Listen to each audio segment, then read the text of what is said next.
The button has been hit. Phil, that's your cue. E-Batch, please stop. But yeah, Fonz, you really threw us for a loop here. Hey, guys, welcome to RDX Podcast, Real Deal Xbox Podcast. It's just a little show by people that might prefer, the Xbox platform. And we got a ton of great topics. You know, people think it's dead today, Fonz, but when you saw that topics list, you knew we had something here. Oh, yeah, you've got a ton of topics to deal with today. I don't envy you as host today because we've definitely got a lot. But, I know we're going to tackle these things like professionals. We're going to be real professional today, guys. Yeah, we're going to.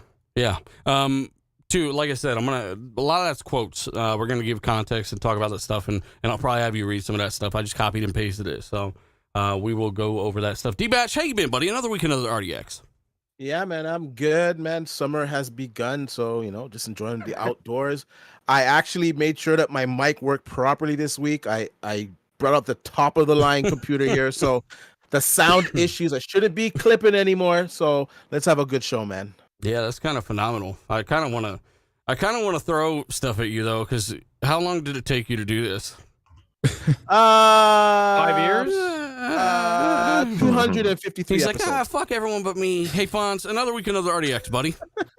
Yeah, another week. I'm glad to be here. And of course, everybody in the chat is always looking their best. I can see them all. Yes, I can see all of you right now. And but Darge put a shirt on. Damn it, Darge. Yeah, shout out to Darge Knight. Hey, we've also got Zalker87, buddy. Another week, another show. And we actually have some damn topics to talk about. Look at this. We have like EA coming out doing some stupid shit. We have Xbox getting rid of Xbox Live Gold. No, I'm just joking. Getting rid of Xbox 360 games. We have an awesome guest in Joe, that makes a pretty awesome looking game that I downloaded the demo for, by the way. And my DX, everything worked. So we're getting ready to go. Here we go. Yeah. We know we have a friend that had a problem, Joe, with the DirectX 11 protocols or whatever the fuck. And they couldn't get it to download, and we had to talk them off a ledge because they really wanted to play your game that badly. Yep. Wait, was this the demo? Yes, it was. Yeah. This is on Steam, isn't it? Mm-hmm. Not Switch. So there's one thing I forgot to mention is demo is quite outdated, and we're currently in the works of bringing it like up to par with the main version of the game. So that's probably why we really need to update it. It's just we've had so much other things. Yeah, there's been a lot circulating here lately. Like I saw you released a video. You were talking about, a lot of different things when it comes to development. And, I've just been seeing you all over the place. So it's great to get you on the show and talk about, not only the latest topics, but obviously your game. It looked really, really cool. By the way, Meat Puppet, he says RDX is the best. Hit the like button. Shout out to you, buddy. Do appreciate you. And then we've also got Tim Dog, buddy. Another week, another RDX. Yeah, happy to be here and got a cool guest, and we should hit the topics and have fun. Shout out to Ponies waiting for the tools. Stupid. Shout out to you, buddy. Hey, we're gonna go ahead and get through some shout outs though, and then we will get into some of these topics. I have to give a big shout out to my patron tier for the shout out here. Boba Fett Gaming. We've also got Reluctant Dodo, Nerdy Meathead, Dub Mobile, Ruben Almighty, Dave Incubus, Ricky Fallon, Fault Lines, Not Silent, Bad Boy Live, Achievement, Nano Polymaz, Jordan, Costanza, KY Bob, Goose 8402, Strike, Khalifa Assassin, Loop. I'm saying this really fast. Foreign Object, Gab Quisteo, John Blue, Vet Gross, Deviator X, Real Deal, Neil Suicide King, Tasteless Genie, Michael Bowen, Guillermo Cavilla, All Might, Dark CMF, and Alfonso Hogan. Shout out to you guys. I want to start this show. And why we let some people file in. And again, guys, if you're here, hit the like button. Tell everybody we're live. We're talking about everything that's happening right now. EA, we can start with this. I'm sure you saw this, Joe. They tried to be funny and accidentally killed themselves. Oh, dear me. So for context, Zalker, do you want to go in on exactly what they said? Just for people that don't know. Yeah, didn't they put something like they went out there and said, like, basically making single player games or something like that is bad? They said she's a 10, but she only plays single player games. There you go. Now, I don't know if they meant it as in she won't play games with you because she only plays single player games and that sucks, or that single player games suck. I don't know how they meant it, but it's really weird to see EA do this. Joe, what were your thoughts when you saw EA do that to themselves in front of everyone? I mean, I don't know if it was done on purpose to gain sort of, bad press is all press type saying, whatever that quote is. Mm-hmm. And the other thing I thought was, can you just imagine if EA invented, what do you call it? The multi-factor authentication. Like if they invented that, they'd be charging money to just confirm your identity. Like these guys are just, You're saying they're a lot worse than you think, actually. I mean, I'm making a little joke there. No, there's the developers there. They do a great job and they go through a lot of stuff as well. But I think as the tweet, I think it was just a little bit of, it wasn't thought out. Mm-hmm. And it's just, I think it can happen to all of us. Somebody from the social team. I mean, from my understanding as an indie developer, working for, I know people who work at big sort of corporate studios like that. It goes through a chain of command. You can't just post. Like I can post things kind of off my free will type thing. But if you work in EA, it's gone through somebody. I'm pretty sure anyway. I think the PR guy was just drunk. It's a lot more simple than we all think. I didn't see many other people really react to this. I kind of replied to them. I wasn't trying to bring EA down. I want EA to do better, right? And I've proven that by buying their damn games and just talking about Jedi Fallen Order and what a phenomenal game that was out of nowhere, and how they really fucked up Battlefield 2042, like bad. It's like 4 or 5 years just.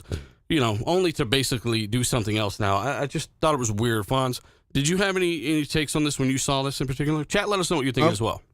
I missed out on this. I didn't see what took place at all. I was working, of course, and I didn't look at that at all. So I don't have anything to add to that, but that's wild listening to you guys talk about it, though.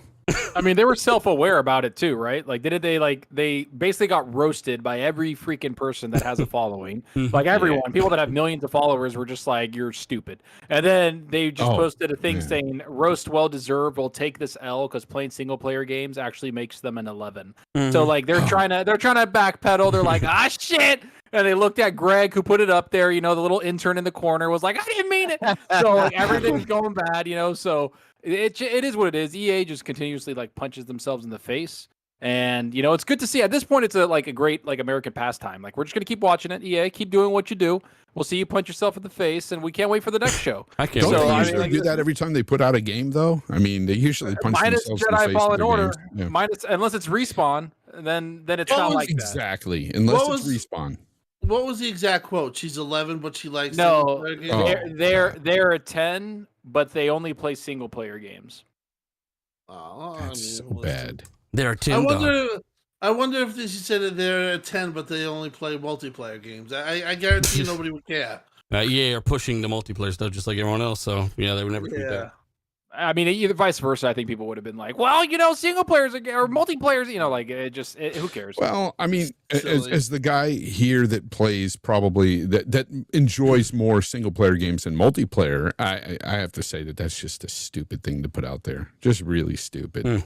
Yeah, I mean, I thought it was interesting. I didn't want to sit on it for too long, but I do want to know the chat's thoughts on this. There were a lot of guys from the chat on Twitter seeing this stuff go down as well. But yeah, there were a lot of people that replied to that. I mean, there was developers that used to work at EA that said, "This is the company that shut down my studio," and basically rid of 100 plus developers. Oh man, right? Yeah.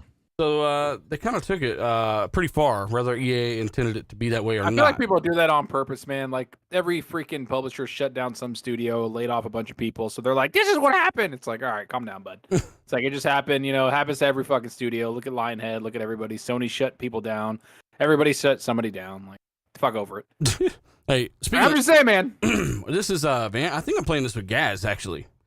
Vanguard Zombies. It's crazy. Running on Xbox Series X. Let us know if you guys have played this game, and also let us know your thoughts on the EA thing. there were a lot of developers that did speak up, and that's why I thought I would start with Joe. I don't know if you had a take on it, but I see yours is kind of, you get it. These mistakes happen. Yeah, that's my take on it. I think it was just I'd like to think it was a mistake, put it that way, but maybe it was a thought out mistake as well. Because, like I say, from my understanding, these have to be like verified at this level. So, but it could have been a trunking turn, and if it was, well, let's give him a second chance, whoever it was. Yeah, maybe his finger slipped, right? He accidentally typed all that. You know what else isn't cool is Xbox. They kind of revealed something here recently. Microsoft has announced that they're basically getting rid of a lot of the older games with gold. They're no longer going to cycle in with those free games, right, Zalker? Yeah, starting October 1st, 2022, they're not going to have Xbox 360 games be a part of it. They've reached the limit of our ability. Yeah, they've reached the limit of our ability to add Xbox 360 games to the catalog. Basically, they're like, we run out, bitch. The stream is exploding. You sound like Optimus Prime. Oh my God, man.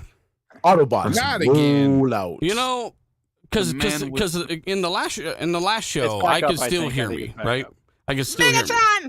But yeah, I mean, I had a guy come out and check my internet today, right? Because I've been going out, and they reset everything and said it was good. And now look, we got this issue again. I don't know. Are we back? Is everyone? Yep, I think we're back. Autobots. Dealer, do you know your neighbors? Dealer, do you know your neighbors? I got a password on that bitch D-badge.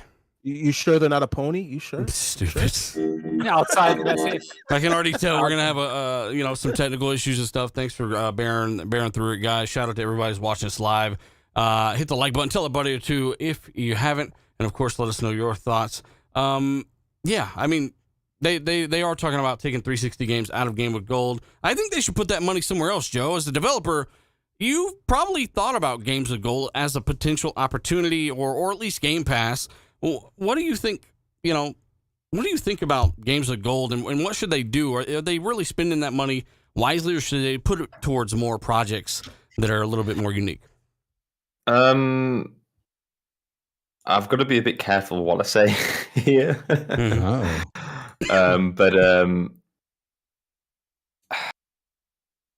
Spit it out, Joe. I can talk more about Game Pass. I think, Xbox did, kind of relate to this, have reached out to us, mentioned that before, about Games Pass.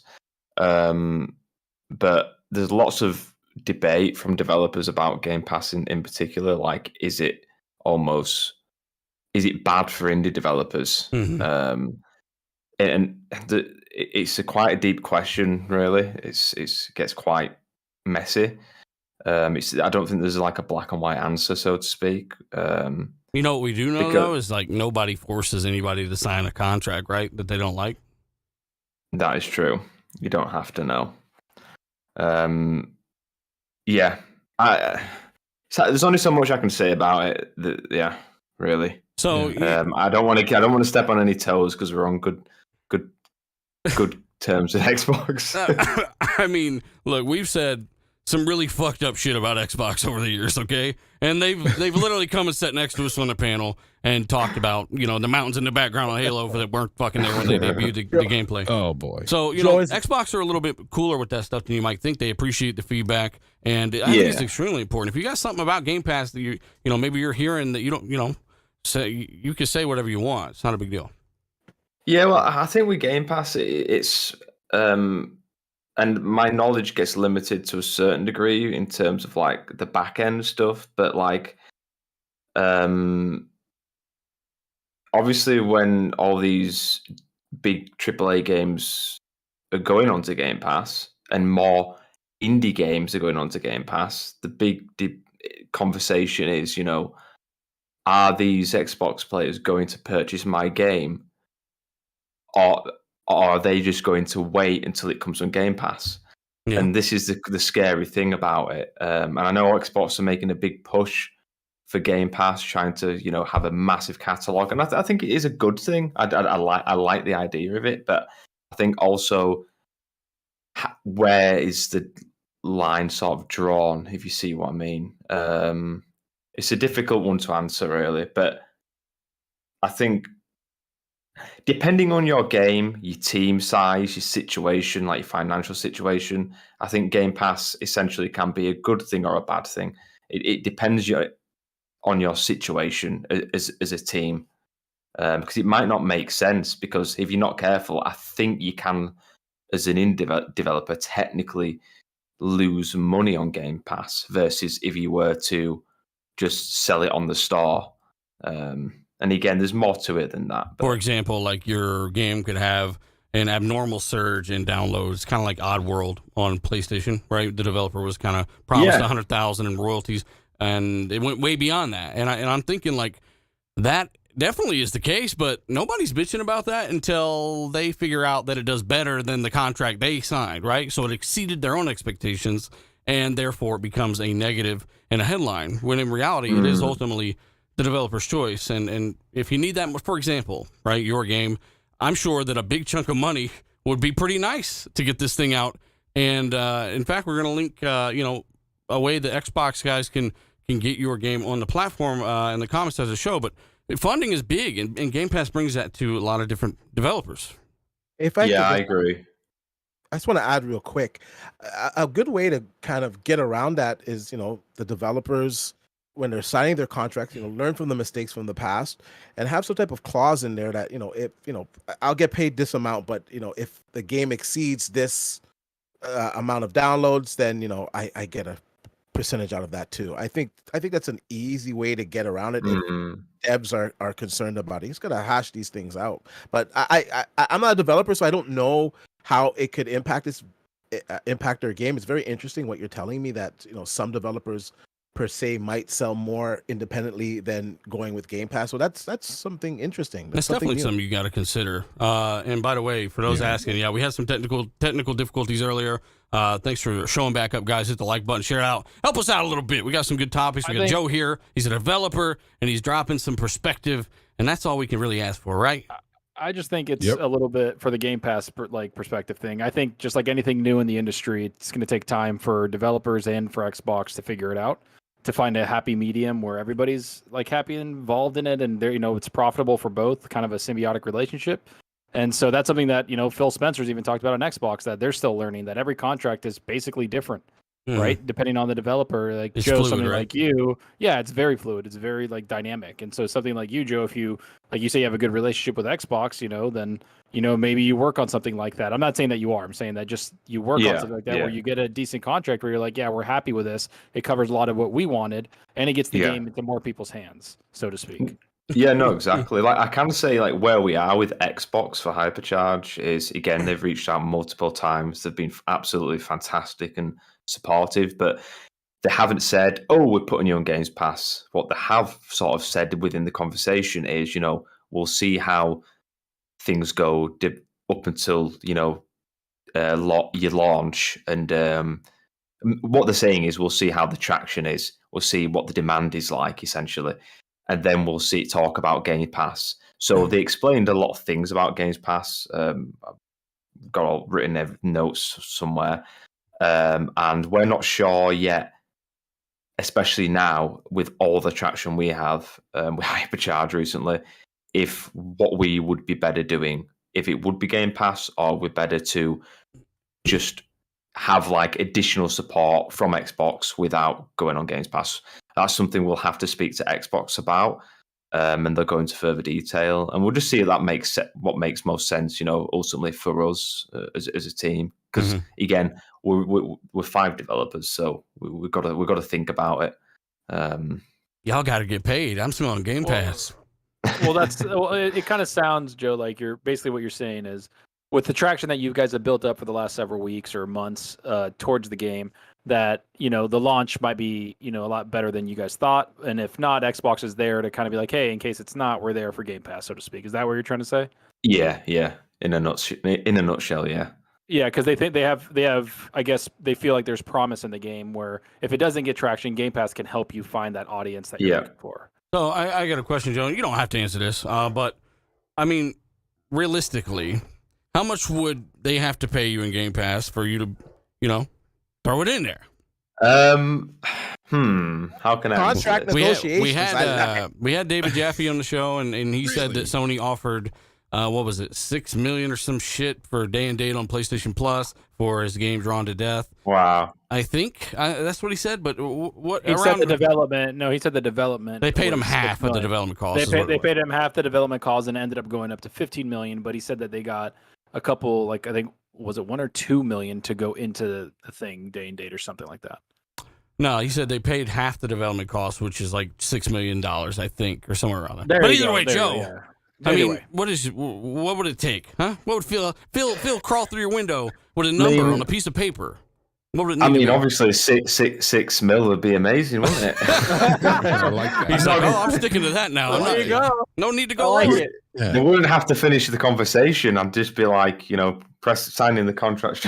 Like, you'd be getting the tweet ready. We're on Game Pass. Well, Jaffe's game did take 12 million or 15 million to make, is what he said. So, I mean, realistically, that percentage, scaling wise, you don't got to say something. I'm just messing with you, putting you on the spot. Yeah, but- so what it'd have to be like, the way we'd work it out is how much profit would we think we could make ourselves? For example, let's just say we sold 10,000 copies, and let's just say we sold 30,000 copies in the first month on our own.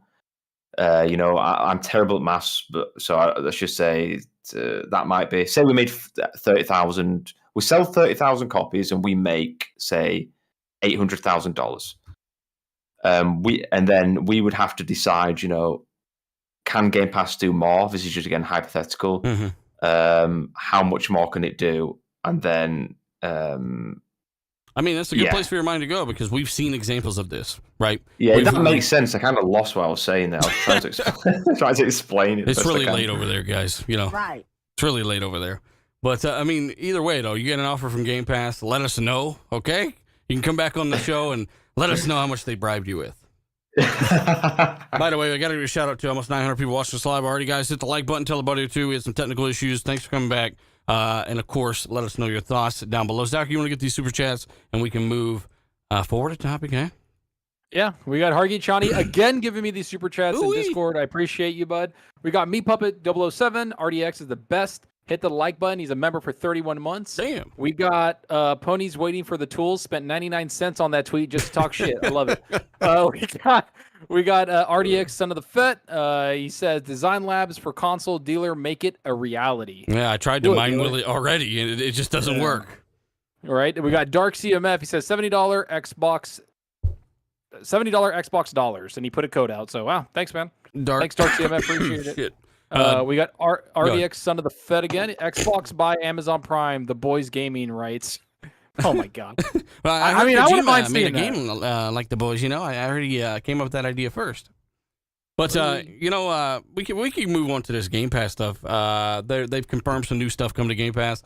I don't know if you are familiar. Let me take care of this dog again. I'm here by myself right now, so let me do this. Alker, grab this next topic. Will you? Anybody? Yeah, I got it. So we got. Okay. Go ahead, D. No, I was gonna ask real quick. So Hypercharge, is there a demo on Xbox? I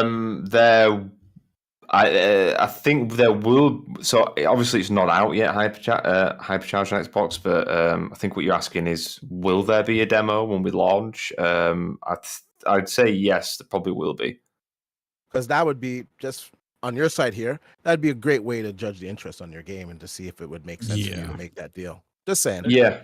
Oh, sorry. You mean a demo before we launch? Yeah. Launch. And just Okay, sorry, I'm plug with it. you. It's been on Steam for how long? I feel like It's been been on on Steam for 2 years now. Yeah, and I'm looking at it right now, and it has very positive to overwhelmingly positive reviews. On Very Steam. positive reviews. Yeah, I think we're Just throwing it out 91%. there. Yeah. And Yeah, we know so that very we good. know how that crowd can be. So that's a Right? good- They'll eat you alive if you're. Oh yeah, definitely. No, we've got a very good a good score, and it's also we launched on Nintendo Switch as well in 2020, and the game now is so vastly improved and different from when we launched on Switch. And on Switch, I think we had probably about on average 8 out of 10 on the Metacritic, if you count other websites that aren't on there. But yeah, we averaged about, I think it was 8 out of 10 on launch, and I'd probably say it'd be about 9 out of 10 now on Switch because of the improvements. And we got a 7 out of 10 from Nintendo Life on launch, and again, it's just so much has changed and improved since then. It's unbelievable. So we're definitely going in the right direction. The score, the review score on Steam has slowly risen from when we launched. We listened to feedback and yeah, he's got a. I think Xbox players will. I think that's our audience. I really do believe it is. I think it will resonate very, very well because of the type of game it is. Yeah, I do too. I think the chat should tell us. Are you guys excited for this game? Would you guys go out there and purchase this game, or would you like it in Game Pass? Let Xbox know. Yeah, and it's kind of hard to do it justice without being able to show it. I'll say this, like without comparing it to like other games, because I don't want to do that. There's other games that are similar in size and scope, sort of, that are very popular. So on the Xbox platform, so I don't see why this game wouldn't be just as popular, if not more, because there's a lot more things you can do in it. So I hopefully people can understand what I'm saying there, because I know it looks. Yeah, I know what you mean. Yeah. Zachary, did you get the Game Pass stuff? No. Speaking of Game Pass, right? Transitioning. Game Pass dropped a bunch of new games on there that are coming. We have Respect V, I think, Match Point, Peppa Pig, Peppa Pig coming in this bitch. Look, Peppa Pig getting money and Game Pass. Peppa, Overcharge better get shit. Oh yeah, can you be Peppa Pig in Overcharge or Hypercharge? Sorry, can't wait. I want to be Peppa Pig. What did I say? We got Adventure. My bad. We got Adventure City Call. Adventure City Calls, Power Wash Simulator, Yakuza 0, 2, and 1, I think, or something like that. We got Road 96, Escape Academy, Last Call, and what is this one? Overwhelmed. Overwhelmed. Overwhelmed. I'm looking at the art. And it's upside down. I'm like, what? No, I can't read. I'm looking at the person that decided Power Wash Simulator was going to be in Game Pass. If there's games like, Power Wash Simulator, no offense, you should be able to easily go and snag up something like Hypercharge. Why right? not? Why not? I'm tired of washing stuff. I mean, you got power washing. You've got the lawnmower simulator out there. I mean, come on. Why are your volumes like going weird? I saw PC Simulator on sale on the PlayStation Network the other week. That's great. I bought that. My volume is weird. It was like, it was fluctuating. Oh, sorry. Oh gosh, Ashtray. Why did you have to bring that up? Did you already read that? Nope. No. Happy upcoming birthday dealer. Happy upcoming birthday dealer. Yeah, go ahead. Me and the boys are putting some money together for a fatagram. I don't know what that is. I think that's an Australian thing. What's a fatagram? Sounds like a medical condition. Right? Like, you're just going to eat a shit ton of food? Are you going to get mukbanged? Mukbang. Hey, shout out to Nanopolymath, by the way, too. He says, how's Zalker enjoying seeing the Xbox gameplay? Is it tempting? We were playing this together, actually, crossplay. It was actually kind of fun. Hargeek as well, teabagging style with 2,200 Halo credits global. He's giving away some Master Chief coins. Y'all better use them responsibly. And he's got one more here, Zalker. Let me see. Teabagging style with... Oh, you said that already. That's all. Hargeek again. For the 4th of July, Assassin's Creed 3 takes place during the American Revolution. Here's a code. From Hargeek. Thanks, man. Wow, he said go ahead and deal with those redcoats as an anniversary tribute to the war, is what I heard. Is anybody British here?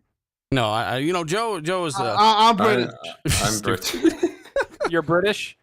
Yeah. Joe, I'm just going to say we won. That's all. Joe, I want to know, we're talking about Hypercharge again, but I want to know, because I saw your video, and I don't know how comfortable you are talking about, I don't have all the story, but what happened here recently to skyrocket the attention that the game has?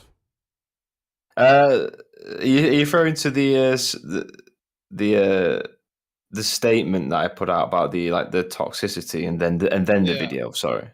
Yes. No, it's fine talking about it. I think it's good talking about it. try and make a long story short here, but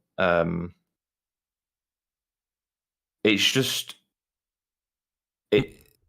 being an indie developer and being in my position where pretty much all my work is, the brunt of it is the marketing, the PR, trying to get the game out there as much as possible, because somebody's got to do that. Yeah. Especially when you're a small team. And with the game going viral quite a bit, even before this, every so often the game would get quite a lot of traction on Twitter and TikTok, because we had quite a big following on TikTok.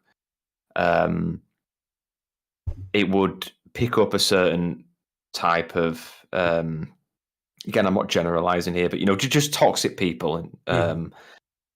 And when I've been doing this for quite a few years now, just dealing with these people, and obviously there comes a point where you get a bit of a cult following who don't leave you alone and just kind of bully you in a way. And on the weekend just gone, I just had like a mini breakdown with it all. I was just on my own. When everything just seems to, how can I explain it? When you feel okay, and then all of a sudden you just feel like shit. It was like that on the weekend. I'd been drinking a little bit. I was getting a lot of it because I suffer with anxiety a lot, and I was getting a lot of abuse about the Xbox release. And I'm not saying it's Xbox fans here. At the end of the day, it's just these horrible people. So that's what happened is they were like, "Where's the Xbox version?" And that became toxic, is what you're saying? Oh yeah, that became very toxic. From things like finding my personal Facebook account. Just sending things about just very personal attacks. And then the trouble is, when you're being told it for so long, and this has been going on for quite a while, you start to believe it. And when you start to believe it, that's when you're kind of in a bit of a dark hole. And I think on the weekend, that's what really just made me, again, there's 5 of us on the team. My best friend on the team, he was on holiday. My partner, she's a nurse. She was working at the time. And I just felt very alone. And I was just like, you know what? I've had enough of this. I've got to talk about it. And I thought, put this statement out. Didn't know what would happen. And then basically, the internet, the good side of the internet came out. And then I made a video. I was just very emotional because I was just like, I actually believed there was something wrong with me and something wrong with the marketing I was doing. Because honestly, guys, I was scared posting anything about the Xbox stuff because of this type of abuse. Really? Because people would because you gotta block these motherfuckers. This is what you gotta do. Just block. Oh yeah, no. Oh man, the amount of blocks I've done now, it feels good. I like slam that click button. Look, for anybody listening, there's no excuse to be toxic to somebody who is trying to finish the damn game, let alone, create the funds to port it to another box, right? There's resources is probably the number one reason why it isn't already there, or at least, you know what I'm saying? So I don't understand why anybody would be toxic about that. I think it's kind of ridiculous. Well, one of the big things is apparently overexposure is one of them. I've never really, it's the first time I've heard that, but that was a what the cult, I like to call them, would say. And the funny thing is, right, I think you all agree here, is those type of toxic people are the first to say, "Oh, just give me a release date. Stop doing all this marketing. It's annoying." And then when you release the game, it doesn't perform as well. It's the game's dead. You didn't do enough marketing, so you just cannot win. Yeah, it's true. But we can't. The thing I've learned from this is, and it's something in life is, and I've known it. It's just it all caught up to me. Is that we're never going to stop this toxicity in any industry or anywhere. There's always going to be dicks. There's always going to be these, for whatever reason, there will always be these horrible people. And we cannot control them, but we can control how we react. And that's what I've learned is they don't have to control me. I can control how I react to it. And there's a lot of positive power in that. Yeah. But yeah, to answer your question, that's where it all stemmed from. And I think with all the stuff going on with, the God of War, all that horrible stuff. I didn't know about that. This is the thing. I didn't even know about that.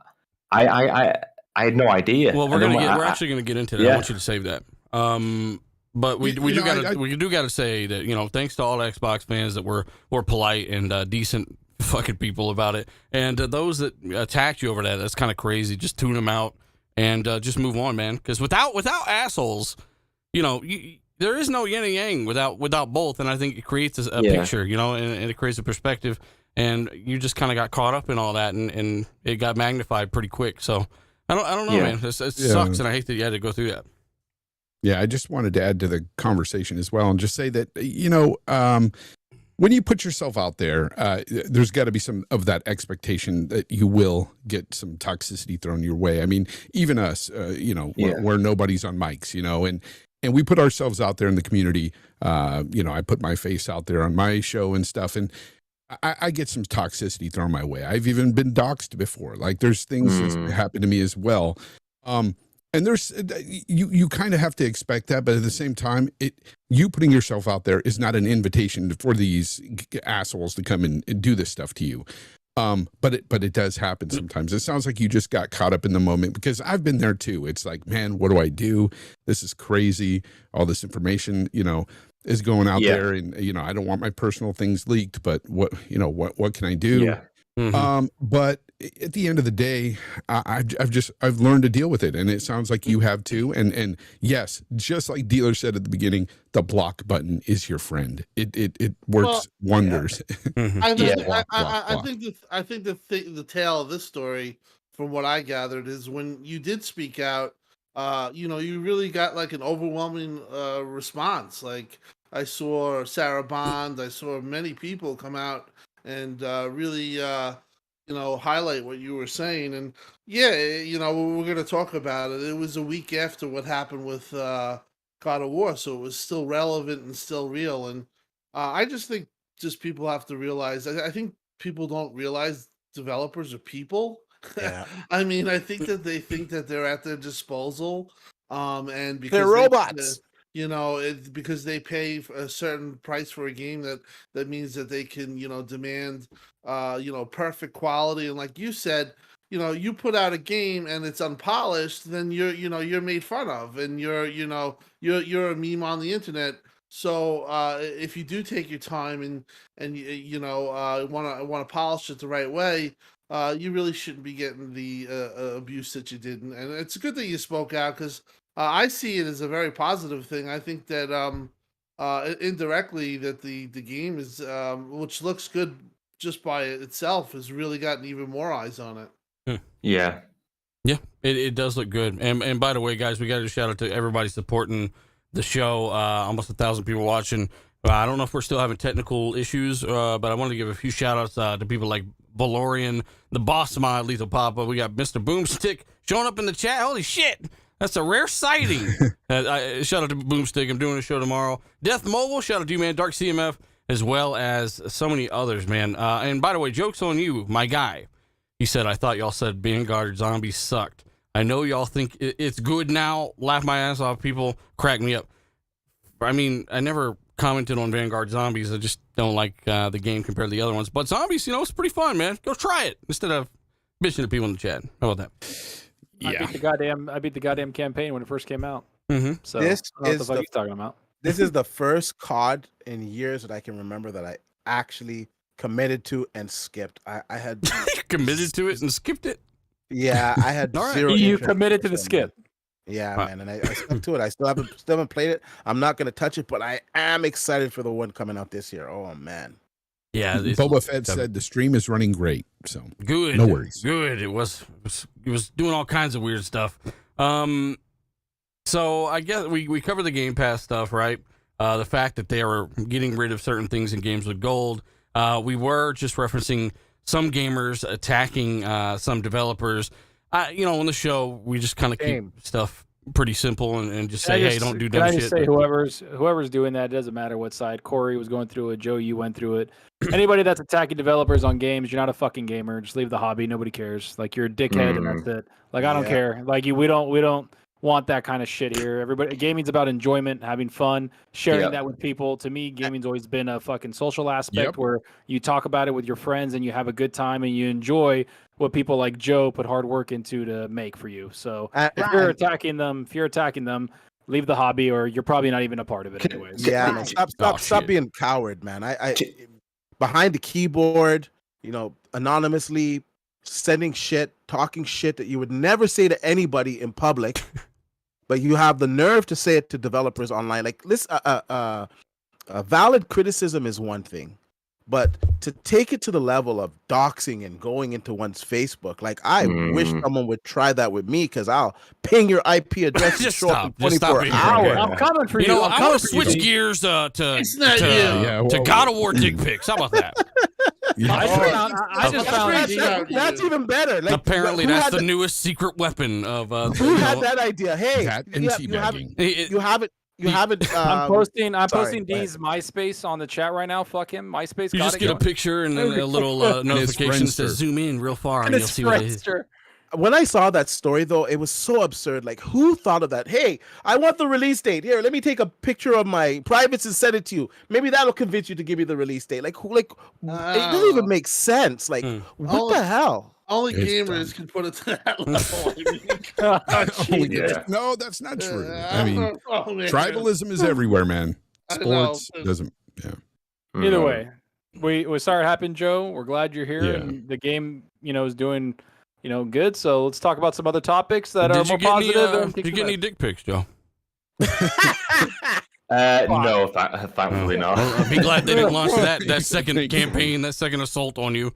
They were stopped in time, and we got to give a shout out to everybody who agrees with the fact that you probably shouldn't be sending a picture of your tiny ass member to developers. Okay, so that's not a good idea and not condoned. And we can kind of. Well, there were some really good quotes here with this God of War thing. Phil Spencer even jumped in, right? Corey Barlog was out there crushing people about God of War. I know Red Dragon was posting something, and Barlog's like, Barlog just clotheslined him instantly both times. But, God of War it's a big game. It's going to be a big game. It's going to be a great game, I'm sure. But people want to know when it's coming out. That's not really the cue to send people pictures and stuff. It's kind of weird. But Zachary, if you want, you can read Phil's quote. Where he did reply to Corey. Yeah, he did. So Phil Spencer said, I quote, "So well said, Corey. Can't wait to enjoy God of War when it comes out. And thanks to you and the team for the amazing work that goes into creating things we love. Thank you." So that's just in response to everybody attacking, not only Corey, but like people were tracking down people that work at the studio to like get information on the game. And like, it wasn't like a journalist thing. It was like, they were just like so toxic about it. So yeah, like Phil Spencer, everybody, a lot of developers came together, and Corey even said, like, yeah, we're going to be playing Xbox, and PlayStation fans were like, what do you mean? And like, people were like, you're playing PlayStation. Like, both sides were just completely toxic to one another. And it's just like, just freaking chill the hell out, play games, and fucking enjoy the hobby. When are people going to realize that, these executives and stuff, if they do play games, they do play their competition's games. Like, and they talk all the time behind the scenes. It's not like they're at war, people. This is not the console war is not a real war. No, it's not. It's a made up war by the it's super so ultra fanboys. Y'all are taking this shit into some deep fucking cyberspace type shit right now. I just want to redirect the damn show away from this shit and just again, Phil saw Corey's tweets, and obviously he thinks it's pretty ridiculous. Let us know your thoughts, by the way. Shout out to 1,000 people watch this live. Hit the like button, tell a buddy or two. I don't know if we can. I really don't. I just feel like it's hard enough to even get people to actually hear what you say, and then they'll accuse you of saying shit you never said. It's just how shit works, man. So it's the internet. That's the moral of the story. By the way, Hargeet Chaney giving away a copy of Forza Horizon 5 Premium. Ooh. That does come with the DLC, by the way. We've also got Maka. He says, not Maka. It's spelled Mocha. There we go. Play House Flipper on Game Pass right now. Game Pass rocks. When I see people on House Flipper, I'm like, what the fuck is this? What is it? What is House Flipper? You get houses, you buy them, you fix them, and you flip them. Is it like that game Unpacking, where it's like you're like, what the fuck is going on? No, I don't.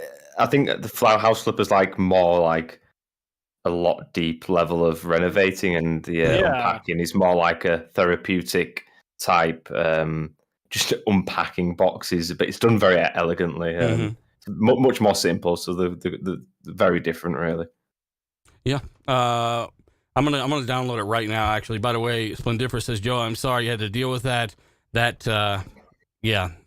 that's pretty ridiculous and do your thing. Again, we can cover it over. What the hell? Nano is mentioning JTech again. Nano says JTech needs to put the camera down. And look, don't give JTech don't give JTech any kind of platform unless Yeah, let's not. I'm just kidding. I don't really care. I do. Who's that? Who? Dark Sea Meth says, wait, the console war is not a real war.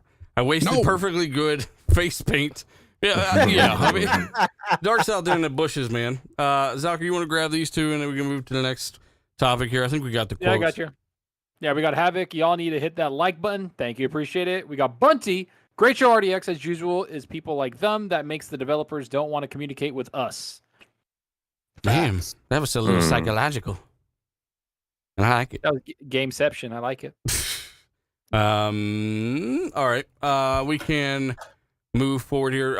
Mass Effect. There is some actual news regarding Mass Effect. And if you know what a good game is, you know the Mass Effect trilogy, despite 3's problems, it's just such a great experience even to this day. They are basically hiring really, really high-end talent. If you play Guardians of the Galaxy, right, this is a good thing. So they're hiring the guys that did Deus Ex and Guardians of the Galaxy, the writers for these games. They're working on Mass Effect 5, confers BioWare. So that's dope. That's kind of nice, man, because, Mass Effect Andromeda, I don't know what the fuck happened with that, but, hopefully this is a nice reboot, Fonzarelli, a nice Mass Effect reboot.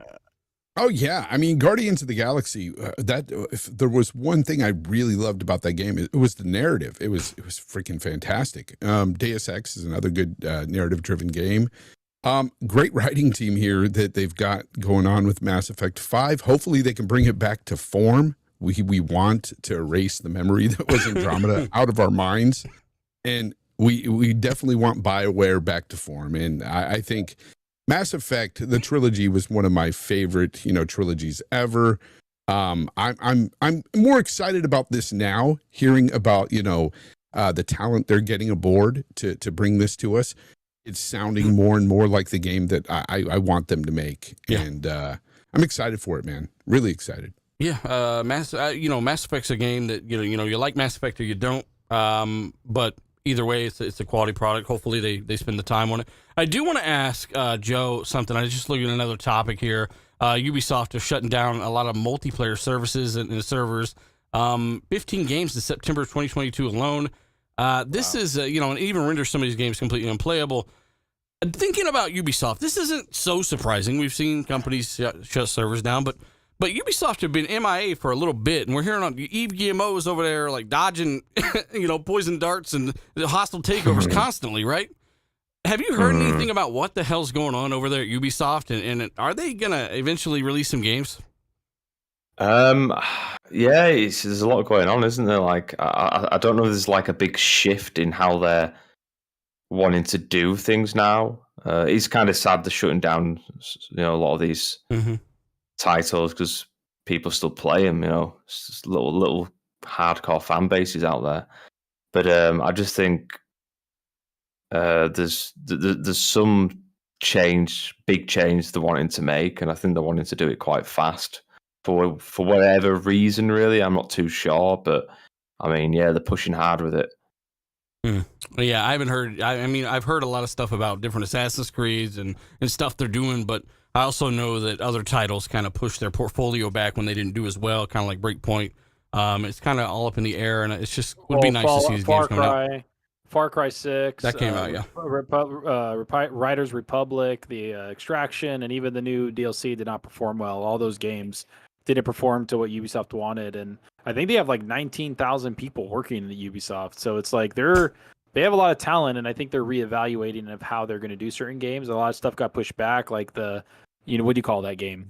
Prince of Persia got pushed back. Avatar's being pushed. They're having an event in July. They're talking about Skull and Bones in July, they're having an event in September, talking about Skull and Bones in like 2 days. Did Avatar get pushed back? I mean, nobody's heard about it from it. So of course, and they're not having an event until September. So it's almost certain that it's pushed back unless it comes out like, they just said 2022 and it comes out December, end of November. Yeah. Because if you look at October's stacked. Done. Like October, it's like you can't fit another game in there. Yeah, we went over that last week. There's a lot of games coming out in October. Yeah. So I don't see. I think Ubisoft has a pretty tough road ahead of themselves. I think they have a lot of stuff they need to work on. As somebody that enjoys their games, I get what people mean. Like I just finished AC Valhalla. It took me like 70 hours, 75 hours. Like it's a good game. It's a lot of fun, but man, the pacing, it's like a little hollow here and there. Like I think they need to pull back and stop making such huge like games just to make it huge for no reason. I was gonna say stuff like that. I was gonna say the exact same thing. I think the problem with Ubisoft is too much copy and paste. I also think they need to take their time on doing stuff. Like Riders Republic. I thought it was a pretty good game, but it could have been polished much better. And I think if that game had a little bit more time and they did the marketing better and they polished it better, I think that game would have been more successful because it was actually pretty fun. But they need to take a seat back, even if it takes 6 months, 7 months, a year to get their footing back. I think they need to take the time and really execute properly and just polish. I think that's all they're lacking is the polish and some new ideas. I think that's exactly what's happening. I think right now, pretty much everybody's portfolio is being pushed back, right? Because of all the stuff that's still trickling, all these trickling effects. Tim Dog, when it comes to Ubisoft, we are used to these guys dropping, pretty big games just about every year, right? And they had, like Zachary said, Extraction and stuff like that. But what are you hoping for from Assassin's Creed Infinite? It's apparently like a connected Assassin's Creed online clusterfuck. I'm hoping we just really see it and we just get an idea of what it is. I mean, they announced it last year that it was going to be that. So I'm looking forward to their upcoming show. I mean, Skull and Bones, I remember seeing that in 2018. So a lot of their stuff has to be close to be ready or within the year. And, hopefully they have a show and they get themselves righted because you're right. They really kind of fallen off, it seems, and haven't had this. I mean, listen, Far Cry 6, in my opinion, I thought it was a really fun game, but it didn't seem to do well. So, they kind of need that. They need that hit. They need that big game to kind of, re-energize the organization, I think. Because they haven't, had a real big one in a while. Mm-hmm. Hargy has something to add to that as well. He says Ubisoft is making themselves look better by dumping a bunch of money, basically. Look for an acquisition in the future is what Hargy's thinking. And the movie comes out in December, so maybe the game will be somewhere near that. And Assassin89 says, hope Ubisoft go back, with what made Assassin's Creed good and great. And I guess that's an opinion there for sure. But there's definitely something that they've been lacking here lately, and we just want them to get back to themselves, I guess is what I'm trying to say. Yeah, I have no problem with Ubisoft, where the direction they've took with Assassin's Creed. I know it's kind of a big departure from the original Assassin's Creed, but I kind of like them better. And again, that's all opinion, but things like Odyssey and Valhalla to me are just more along the lines of the games that I want to play. Rather than the traditional Assassin's Creed games back in the day, hiding in the shadows, jumping out, assassinating. For me, I like where they went with it. But what Tim Dog said earlier about Far Cry 6, man, boy, did that. It seems like it didn't do well at all, considering the hype surrounding it. They were really pushing the villain there in that one, and I liked the game. I had fun with it. But it was lacking something, and I feel like it just didn't hit on every cylinder for me. Like it was a good game, it was solid, but they need to do something different with that franchise. I feel it's also like I said, copy and paste. It's not much different from the previous games, and I think it had some. Like I don't want to say the game was a bad looking game. It's not a bad looking game by any means, but at the same time, it doesn't look what we would expect out of a new Far Cry. You know what I'm saying? Like, I think they need to just take time and release us a new iteration. It may take another year. So. Yeah, I mean, again, like the Dunia engine, is ancient. I'm sure they're retooling there. But who else is retooling? It's Bandai Namco. Their free-to-play battle royale, My Hero Ultra Rumble, coming to Xbox. Apparently, this is going to be happening. We just got Naraka. I jumped into it for a few minutes and had to leave, and I just never went back to it. But I do plan on giving it another shot. But a lot of people love that game. Yeah, I mean, I can guess. Yeah, it's in Game Pass. I mean, Zalker, have you played Naraka at all? No, I haven't played it yet. I was trying to beat Valhalla, which I did, and then I beat the Outriders DLC. So which was 3 hours long, right? Well, the DLC was like, I think it's about 4 hours. I beat it in like 3.5, and then I did the whole end game stuff, and I beat that too. I didn't think I was going to beat the end game, but me and my buddy did. So we were like, all right, fuck. Got to the last boss and everything. The end game's pretty cool, but I can't believe we beat it at one of the highest difficulties. So yeah, I mean, you really win when the game's over. That way you don't have to play it anymore. But Microsoft, they're renewing Viva Pinata and Blast Core's trademarks. Are they bringing these damn games back, Joe? Tell us what you know. Viva Pinata, Blast Core. I'm gonna be honest. I don't know what these games are. Oh fuck! I fucking love it, Joe. You know what Viva Pinata is? Like the farm with the pinatas? How old do I have to be to know this? Oh, man. That's fucked up, Joe. Ages. 15 years ago. Wait, no, I've never. Oh, wait, no. Look, it was made by Rare, your brethren over there. I've never heard of it, honestly. Really? It's pretty cool. I'm just looking now. That's fucking nightmare fuel from You're the screenshot. It really is. Joe, you don't know what Viva Pinata is? I'm hacking your Facebook. I'm done.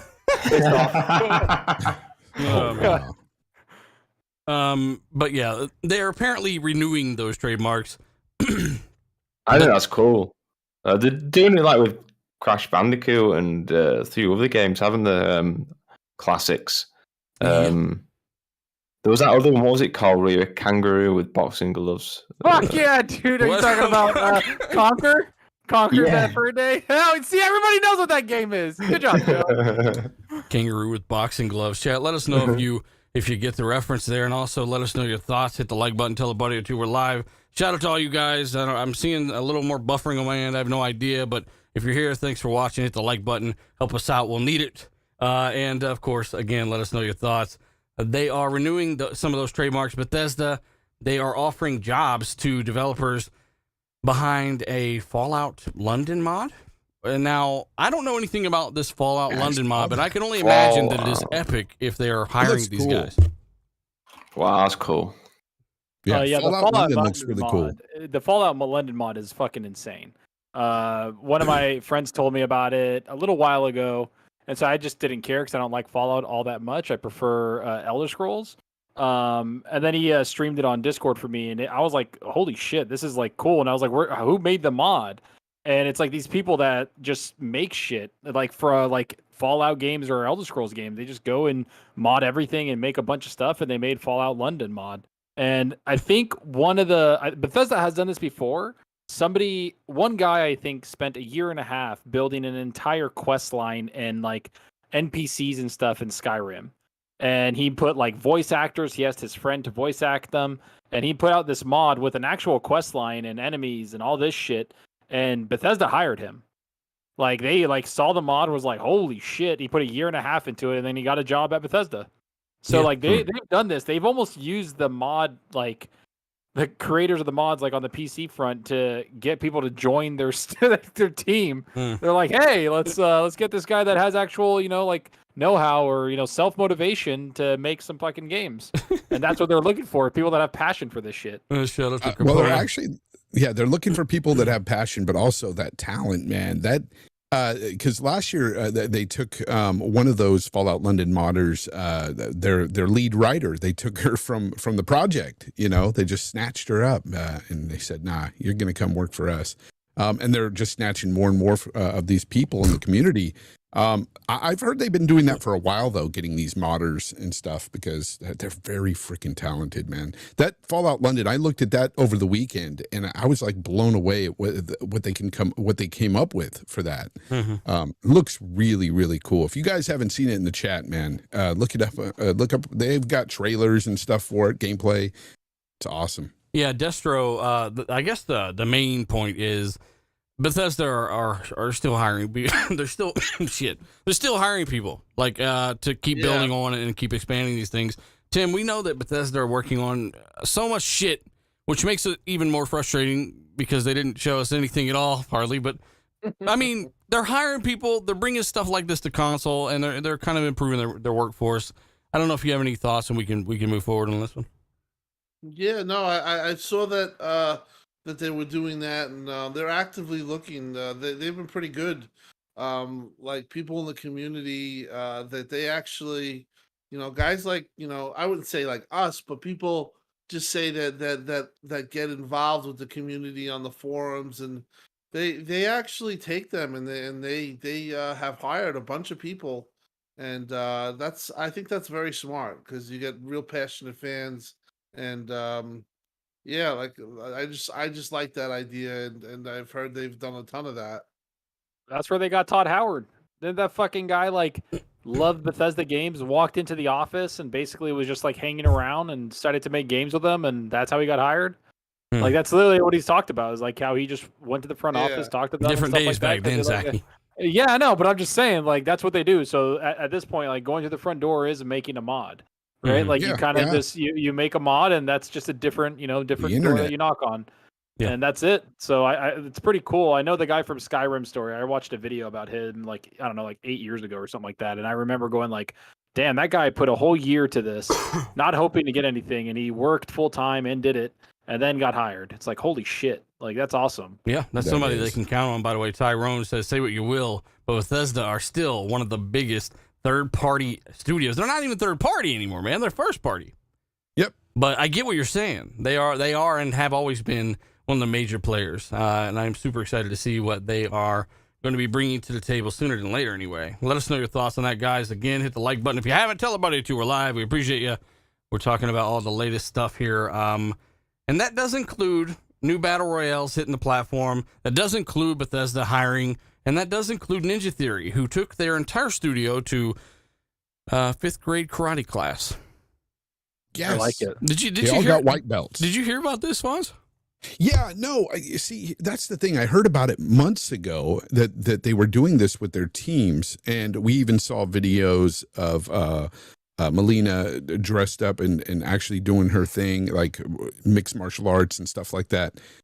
I don't know if they're just announcing that they've already done this or if this is something new, because I remember hearing about this months ago, that they took their team to actually learn like mixed martial arts and stuff, different forms, because they wanted them to actually know how it looks and how it feels to actually pull these moves off, so they can go ahead and get in the studio and recreate this stuff and know what it's supposed to look like and feel like.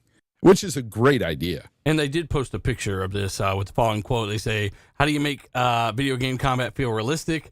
We sent some of the team to basically like a damn a action training course for the game. It makes it more exciting for me because with Hellblade, with the original, honestly, I thought it just pales, in comparison to other games when it comes to the combat portion of the game. So I'm more hype on this one because they are putting more emphasis on the combat. And I think that's one area where if they really pick that up, this game could be phenomenal. It could be on another level from the first. Joe, what do you think about what you saw from Hellblade 2 after your fucking face exploded off of your skull from those just ridiculous visuals that they did confirm were running real time? What it's just amazing. I mean, it's just scary. I mean, it's a bit scary.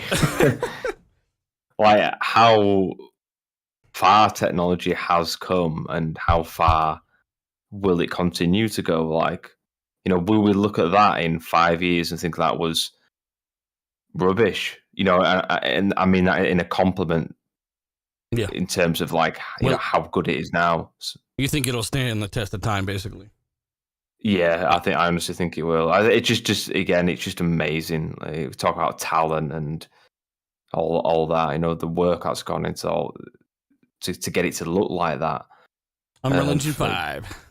Yeah, it's unbelievable. Yeah, it looks amazing. I mean, it's people who make Unreal Engine 5 who are setting all of it up for developers to work on as well. You know, they're talented. Yeah, super talented. We don't know. You know, we have questions about some other stuff. I'm a little more confident in Ninja Theory. You know, Fonz called me, right? He's like, man, Skull and Bones looks so good. That's going to be like my Sea of Thieves. I finally get to play it. I can't wait. And, you know, I said, calm the fuck down, Fonz. You need to calm the fuck down real quick. Because Skull and Bones is like a game that we saw 4 or 5 years ago. It looked interesting. It looked like Black Flag Combat, but it was like its own game, right? It's clearly been some time since they've shown it or in any real capacity. They've rebranded it even, I think. Same name, though. Just different logo and stuff. But, I mean, what do we actually know about Skull and Bones, Valkyrie? I'm sure you've looked into this. It's the Sea of Thieves killer 2.0. You know what? Before soccer goes, fuck you, dealer. I didn't call you and tell you shit about no Skull and Bones. I don't like that. You're excited for it. Just embrace it. I don't want anything to do with that. I don't like these boating games. Just stop being toxic. Okay? Okay, I'm sorry. You prick. Hey, but Zalker, what do you think about Skull and Bones? You're the Sea of Thieves guy, so I'm coming to you first. Yeah, Sea of Thieves is better. End of story. I don't know. Like, I just Skull and Bones. I don't know what they're doing at this point because nobody's heard about it for what 3 years now. Like 2-3 years, it's been just silent. So to me, that's enough time for them to reevaluate what the game is going to be. So I think whatever we saw like 2 years ago, 2.5 years ago, 3 years ago, whatever the fuck it was, whatever we saw then is not going to be what we see now. So we're gonna find out, I think, July 7th what it's all about. I'm gonna see what it is because I'm just gonna check it out and see what the game's all about because I want more fucking games. But I'm not expecting much. I don't think Ubisoft has a lot of confidence in the game for them to just be like, yeah, it's not gonna even be a part of our big show on September. Yeah, that was weird. It is. It's a little funky where they're like, July we're talking about Skull and Bones. And September's the real big show though. So fuck Skull and Bones. Like I don't know. It's just. I want to see what it's about. I hope they did something different, did something cool. I remember there was talk about you can't leave your ship, so all you're doing is just boating around, which everybody thought Atlas, and then this was going to be the Sea of Thieves killer, when in reality, nothing is Sea of Thieves, and it 30 million players, so fuck off. What do you mean, like you're super glued in the fucking boat, you can't get out? Something like that. That's what they were saying for Skull and Bones. Chat, let us know if Zucker's lying to everybody right now. I'm a lying piece of shit, and I don't care. Sea of Thieves for life. Let us know. Let us know if Zucker's lying right now.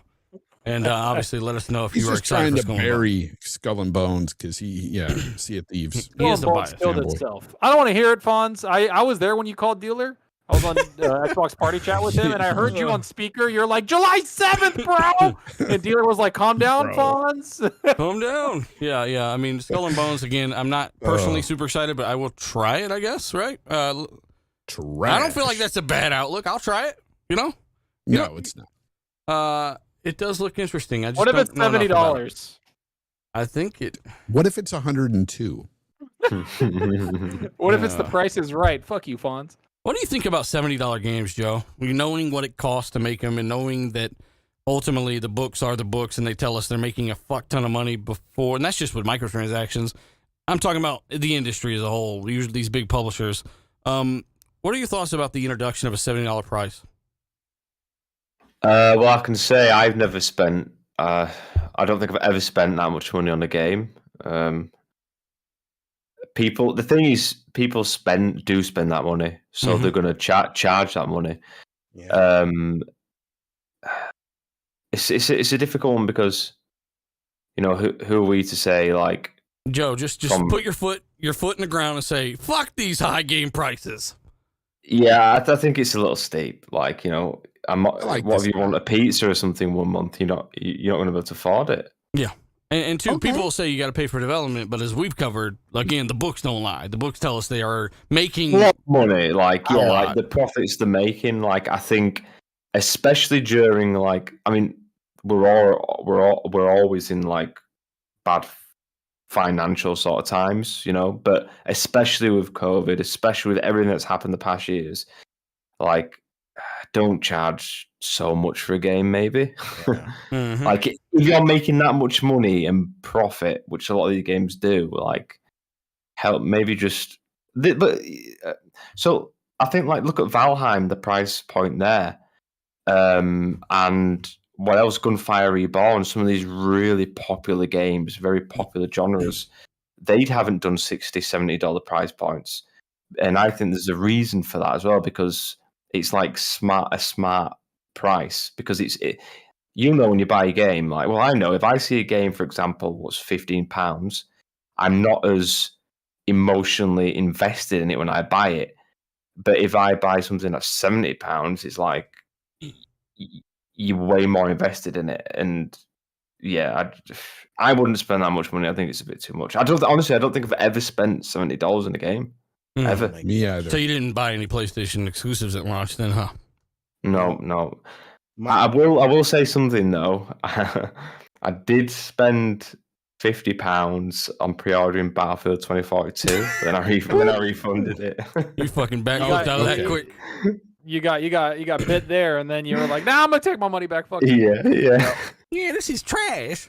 Well, my dumbass, I've paid like $150 for like WWE games. Like, I know it hurt. You know what? I think $60 should be the max. The only time I think possibly a $70 game is acceptable if it's a game that's gonna have like at least a 2-year cycle. You know, they're not gonna have the next iteration the next year, and there's going to be, you know, sizable updates for the game and has a huge multiplayer component, or like a sports game, say like Madden, instead of releasing it every freaking year, they release it, you know, Madden 2022, and it doesn't come out till 2024, and until the 2024 calendar year, you're being real negative right now, D-Batch. What? You're being real negative right now. once they're updating the roster and stuff like that, okay. Some instances I could accept $70 across the board. $70, especially for a single player game that when you know you're pretty much done with it, you're done with it. I don't see the value there. I think personally, if they lowered the price, they would actually increase their volume of sales. Where there's some people that wait for it to go to the bargain bin. There's a lot of people that don't want to spend that money, and there's a lot of people that can't afford to spend that money. That's true. And when you look at it at face value, you think, okay, well, it's only $10 more. But that $10, I mean, that could go towards something else. I mean, that adds up after a while, especially if you're a guy who buys a lot of games. But if you looking at the situation, the fact that you can see these companies' annual reports or even quarterly reports, and you see the amount of money being generated at these companies, and you could put the microtransactions aside, even what they're making from the game themselves, it's insane. And it may not be for every game, but I'm saying for these big AAA games that they charge $70 for, it's like, wow, we see what you're getting paid for this stuff. I mean, think about anybody can do it. Battlefield, like Joe said, Battlefield was a $70 game, and everybody said, well, it does this, it does that, does that. Guess what? It doesn't work. You know, like it was a big problem. A hell of a lot of people bought it too. Yeah. Hell of a lot of people. By the way, this is kind of interesting. Who was Zucker? Was that you that said it earlier? Battlefield 2042 has more players than Halo Infinite right now. Is that what you said? Somebody put the numbers out right now. They were looking at the Steam numbers and PC and apparently Xbox also, and they were putting them together. And for sure, the Steam had more concurrent players, and so for Xbox, they're saying that it's one of the I think it's like 17 or 20. Basically on PC for sure. Halo does not have as many players playing it on it than Battlefield right now. Oh, yeah, no. That's that 2042 people. Like, holy shit. That's on them. Like, how long have we been waiting for the co-op experience? Like, when co-op comes out, yeah, some of us are gonna play it, but the same enthusiasm is just not going to be there. Coming out so late. I've seen some leaked stuff on YouTube of like the gameplay, and it looks okay. And then I'm hearing reports that if you go too far away from the player, it automatically kills you. So, like honestly, I hope lessons are learned from this, and it's just not repeated in the future. But this is definitely not the way you want to launch your AAA, your mascot, your number one game on your platform, and like 6-7 months later, we still don't have the co-op. Ridiculous. Mm-hmm. Or ray tracing or anything. Yeah, Halo Infinite's network campaign co-op is basically being tested right now. As you guys know, replay testing begins week of July 15th, and there's a lot of different stuff going on. What are your thoughts? I mean, we're hearing, Tim, that well, I got an email from Xbox about this, and admittedly, I didn't read the whole thing because I knew what it was about. But I'm not 100% sure if everybody has to re-download the game once the co-op build comes out and none of the progress carries over. Because that was the problem I had with the review. Playing it before it was out, the build didn't carry over. Right. Like, it was a completely different thing. So is that the case with a co-op? You got to re-download and start over if you got any progress? Well, I think in your case, or people who are, I don't know, a part of this, that anybody part of the playtest, it's not going to carry over, but it is going to carry over when it goes live. Hmm. So it is kind of unfortunate for the testers that I don't think the progress is going to carry over, but it is going to carry over when it does go. Let's say it goes live in August 1st. You're going to be able to have cross progression. I mean, some of the things that they've done, I have to give them a little bit of props, because it is, you carry over all of your progression when it does become live. Well, I mean, I would fucking hope so. For you though, or for people who are testing it, it's not. But a lot of some of these games release, and then that you don't get that. You just get like experience points or whatever. But it's full crossplay PC. And the tether thing. Listen, in my opinion, I think that's a little bit blown out of proportion. If you want to play the game single player, then go at the other end of the map and play single player. If you're meant to play, you're meant to play with 4 other players or 2 other players or one other player, whatever you have, and to attack that, like wherever you're attacking together. So I don't really have a big issue with that. How far is the distance? Is it reasonable? It's 1,000 feet, 1,000 okay. meters or something like that. Okay.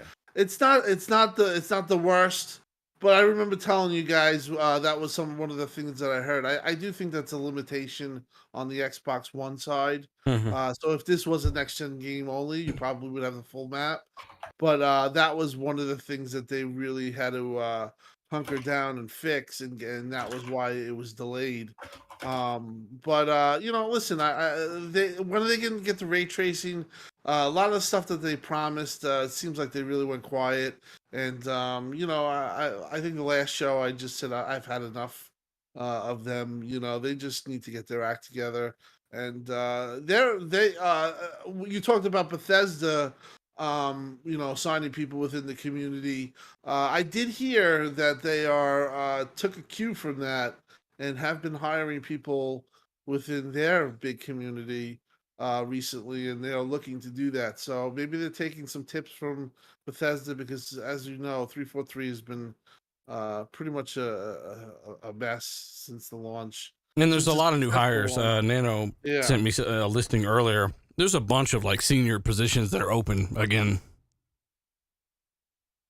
No one. Zalkers I agree. You're talking to Tim, bitch. I think that was part of the problem. I remember thinking, it's great that they have 5,000 developers or 1,000 developers on the game, but in the end, that was a big problem, because they, like, say the melee part. Have you guys noticed that there's an issue with the melee, and they're actually trying to track down people that they contracted to fix the melee, whatever. I think the hit detection's off or something. But it seems like when you have that big of when you outsource that much of a game, it in the end it comes to bite you in the ass. That's the flaw in the contractor model. I don't think they have just the contract problem. I mean, they have like 700 people that are FTE, like full-time employees. And if they're all working on Halo, then what the fuck? I don't think it is. I think they're working on other shit. I think they're working on other games, maybe helping certain affinity with the BR that's been rumored, maybe helping with some other stuff. No, but there's 1,000 no people that was helping finish Halo. Yeah. I mean, at this point, like, what the fuck were those? It was guys from making? Coalition. It was guys from Turn 10. Like, they had guys from those studios go and help 343. It was like 1,000 plus developers working on that damn game. And there was a ton of contractors. Like, that was like, do you guys remember the recent thing where the thing with the melee that they said that they can't fix it right now? Yeah, the desyncing of the melee. Yeah, that's fucked up. Because they had developers that are not on the case, and they have to track them down that actually worked on it. So I don't know. I think maybe they can learn a lesson. How many times have we said this about 343? Every release they have is from a Halo Master Chief Collection have seemed to be just marred with these issues. Mm-hmm. Yeah, and we've gone in on 343 and basically been pretty consistent in our opinions on them. We want them to do better. We want them to find the right management that will allow them to do better as well. I just don't know how that takes place. I feel like, Xbox is not exactly willing to jump out there and just fire people because, I think part of them is afraid, and they just got to do what they got to do and fire people and get some people in there that know what they're doing. I'm not saying fire people, but I'm saying fire people. I'm totally saying fire people.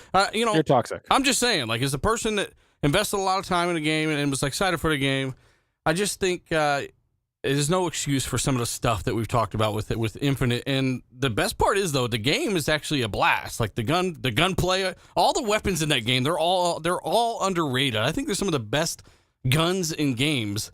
I like almost every single Halo Infinite weapon. It's fantastic. It was fantastic. Everything feels amazing to play. You feel like you're in multiplayer even when you're in the single player, right? Vice versa. And the campaign was good.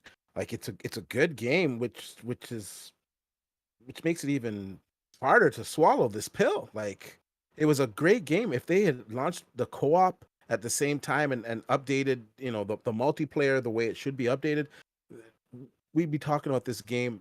We'd be boasting about this game. It'd be in the top 5 games played. Let's not forget it was free to play either. So like missed opportunity, man. And we've had Joe. We had your twin brother on. His name was Joe.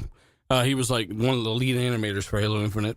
He worked on the game for 4 or 5 years, and those guys know that when we talk about Craig, right, and we bring up this stuff, they take it in jest and they look at it. Maybe they do have a little pain there, but they laugh about it and they know and accept that they should have done better. And I like seeing that from some of these companies. I do. At least they're being transparent there. I do want to move forward, though. I want to talk about. Real quick, actually, I want to talk about your game and what we can do if people are interested in playing your game. We can link something that can help you guys, right? Yeah, the best thing would be, I don't know if you had the link, but it would be just going to signup.playhypercharge.com and any sort of official news we have, everyone who signs up to that would be the first to know. I've got the link right here. So that's the biggest. That'll be the biggest help. Chat, let us know if you are interested in trying out Hypercharge. If you don't know what it is, look up some gameplay of it real quick in another tab and let me know your thoughts. I thought it looked cool. It instantly grabbed my attention and made me actually click on your profile. I'm like, who is this, right? And that's how we actually ended up talking. I think the game looks cool. So I got no problem supporting something like that and trying to maybe help the cause here. Yeah, no, thank you. It's we all appreciate it, honestly. Can you tell my panel to wake up? Bye. When is the release date for Xbox? Can you talk about it? So I think our planned release date will be 2000. It won't be this year, but it would be like Q1 2023. So probably around late March, maybe April. The reason for this is that there's a lot of stuff we want to get finished. So we don't just want to. So technically, we could just launch an Xbox now if we wanted to. We've got the dev kits. We could do it. The game's already working on Xbox, to be honest. So what's the problem?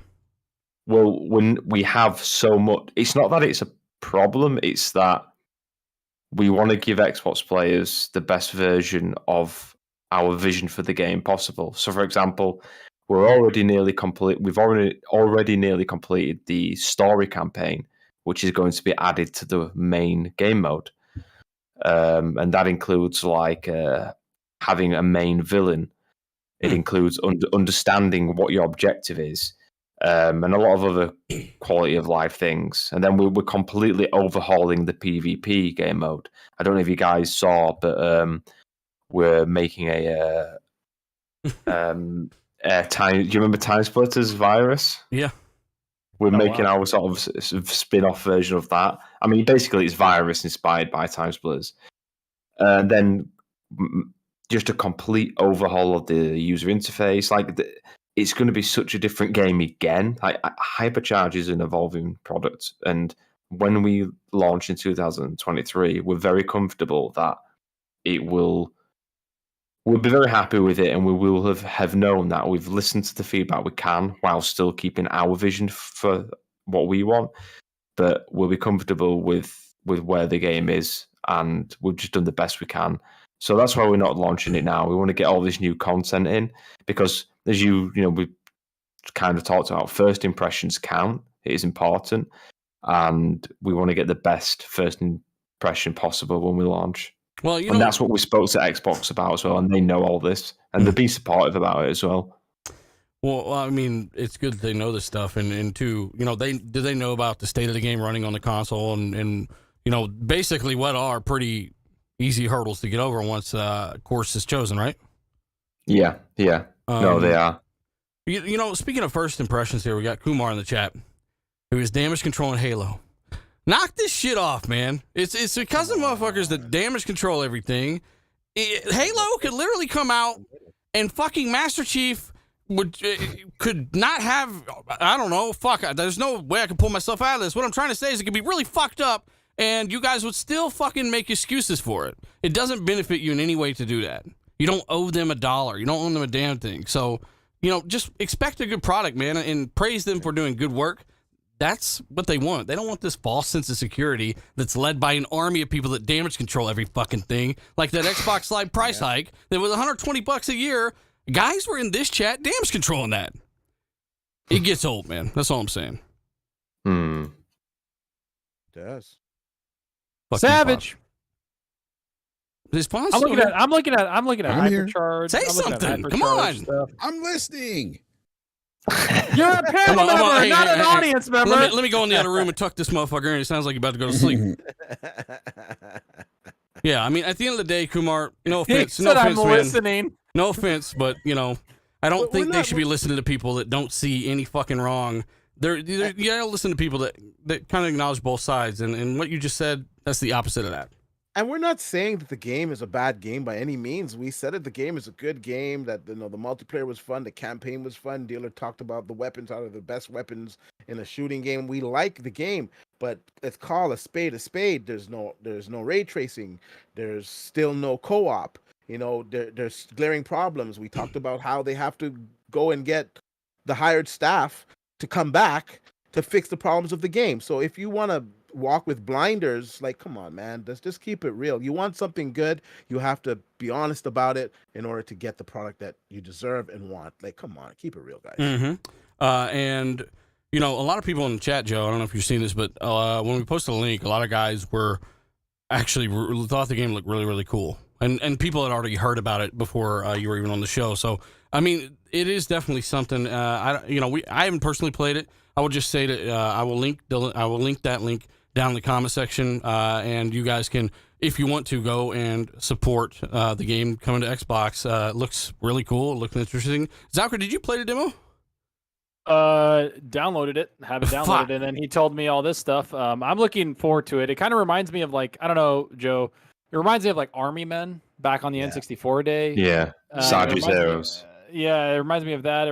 Sarge's Heroes too. Yeah, exactly. And then I remember that movie, Small Soldiers. That fucking movie. That's exactly what I feel. I've got my action figure on my desk right next to me. Chip Hazard. Look at that. 1998 original. And I tore it out his packaging as well. I regretted that. Yeah, that's what the game reminds me of. I might just grab it on. It's on. By the way, it's on sale for Steam right now. We just need Cobra Commander in there, and we're good. Yeah. Oh man, Donnie, shout out to you, buddy. It's not my fault. You watch every podcast, man. We do have a shout out to the guys that are watching, though. Seriously, rant aside, I just want better for 343. I ran out of fucking excuses for him, and I'm just looking for a little help, brother. Okay, just help me. Put your hand on my shoulder. Help me up. Teach me the way, because right now I don't see it. But either way, we are going to again link this game down below. Joe, I want to thank you so much for coming on, man. I know you're dead tired over there. It's late as hell. If you want, you can hop out. We just had one more topic, but it's it is what it is. I mean, I want people to know where you're at so they can follow you and send you dick pics. Honestly, I think I've had like 7 hours sleeping for 48 hours. I don't know how I'm awake. Oh no! Oh God, I'm so tired. I'm gonna have to get off. But no, I just want to say again, thank you for reaching out when you did and the tweets you've done. It was surreal, like the support from you all. It was just it's unexpected, but it's just wow, it's amazing. So thank you, and just to everybody watching again. I think you'll be pleasantly surprised when we launch on Xbox. We're not going to be peer pressured, by these toxic players to rush it out. It's going to be a fun, one thing I will say for all of you is that with Hypercharge, we're not expecting it to be the next Fortnite, the Call of Duty. They're good games, whatever, but it's nothing like that. We're not trying to reinvent the wheel with Hypercharge. What we are trying to do is actually show the wheel can be quite fun. Simplicity sometimes is key, and Hypercharge it's a casual, fun game. You can jump in and out of it whenever you want. It has offline, online, split screen, local, player bots. Everything is unlocked in game. There's no pay to progress or pay to win. It just takes you back kind of to the 90s. It's just a chill game, and it'll give you a lot of nostalgia. And sign up to the newsletter, share it with your friends and family, share it to your neighbors, to your cats and dogs, just everybody. yeah, everybody you can support it. And again, guys, there's guys still talking about 343. Look, there are so many other people that agree and think the same shit that I just said, and they refuse to fucking say it.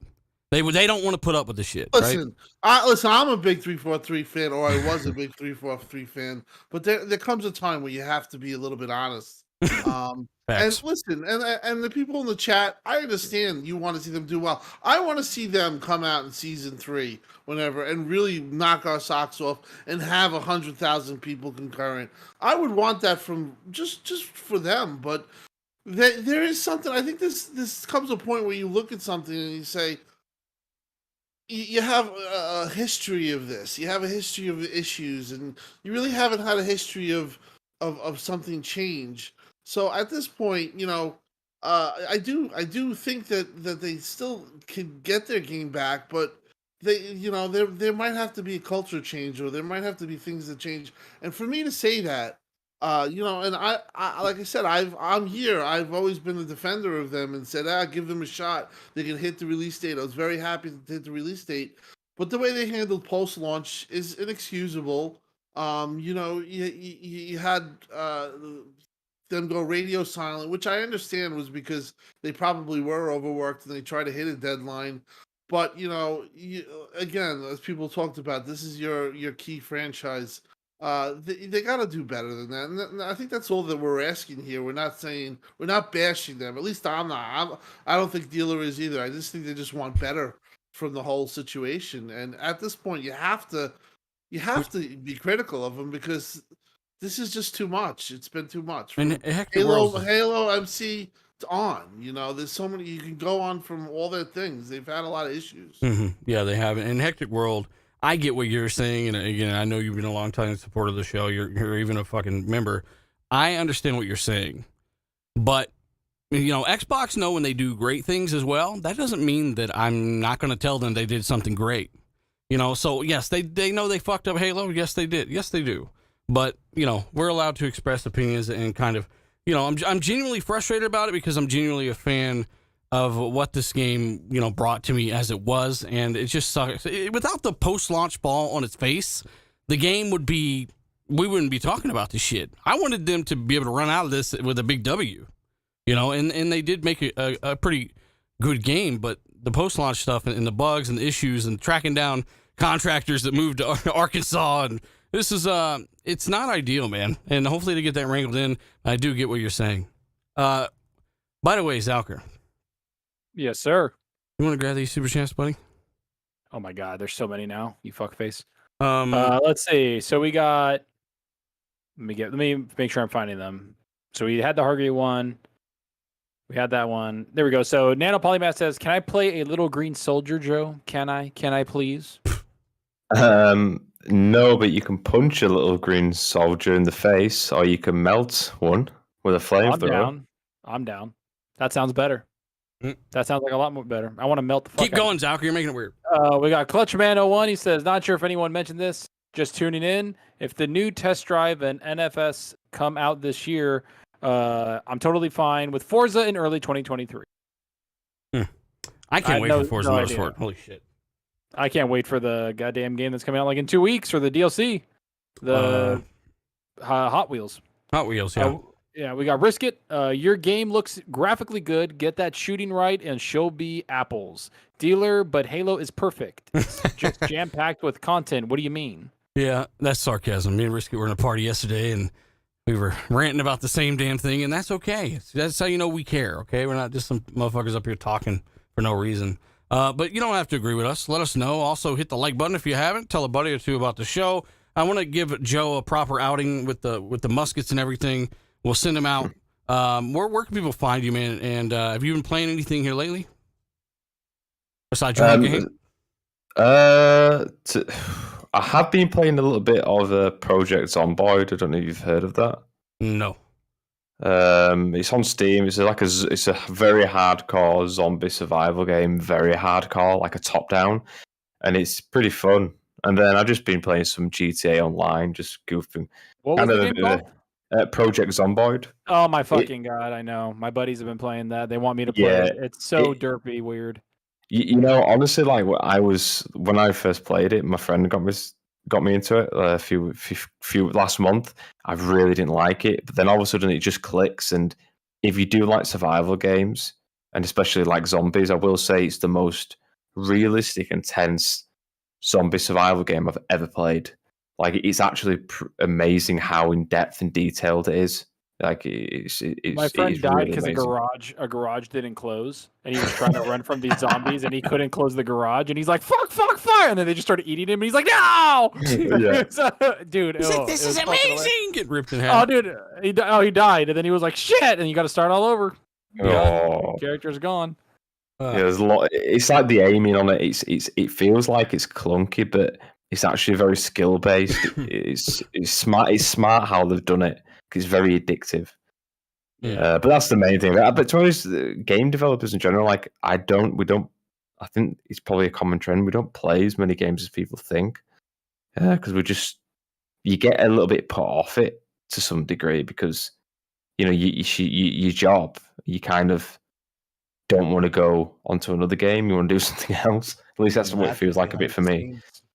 That's why I just go on GTA Online still, even now. I go in there and just piss about and just... You're the guy keeping that shit going. How many shark cards do you buy every day? Until the Oh no! I bought a few shark cards in the past, but my friends stopped me because I did start to get addicted, and I realized what am I doing? I think I spent like £200 altogether. He's like, they got me. Yeah, they literally. I mean, they make it worse calling it a shark card. It's literally a shark out to get you, isn't it? Yeah, I mean, maybe eventually. By the way, that was something else that keeps popping up is Red Dead 2 being enhanced. Fonz, you know that they're gonna stick their little hand out and try to get that money for Red Dead 2 enhanced. Well, I also heard a rumor that they're not going to. Yeah, I heard that. Since the fallout with the trilogy that they put out that everybody hated, the Grand Theft Auto trilogy. You think that's going to stop them from enhancing Red Dead 2? From remaking it? No, enhancing it, like PC settings. Well, maybe. I don't know, but I did hear a rumor that they're not going to do that because of the backlash of those. Well, they're not going to. Do you think that Take-Two actually doesn't fuck about any of that, though? No, they're not going to remake any of the GT, like Red Dead 2 and one other game. That's from the backlash of last year's like 3 games they released. That's why. I'm talking about a patch and enhancement. I know you're talking about Red Dead 2. I'm talking about 60 FPS Red Dead 2. Bro, I would welcome a 60 frames patch for that, but I'm not paying like $60 for it. I know it's not on the docket, but that's the same way I feel about The Last of Us. Like, it looks good, like the upgrade looks good, but why not give that as a free PS5 upgrade? Why are you charging again for that game?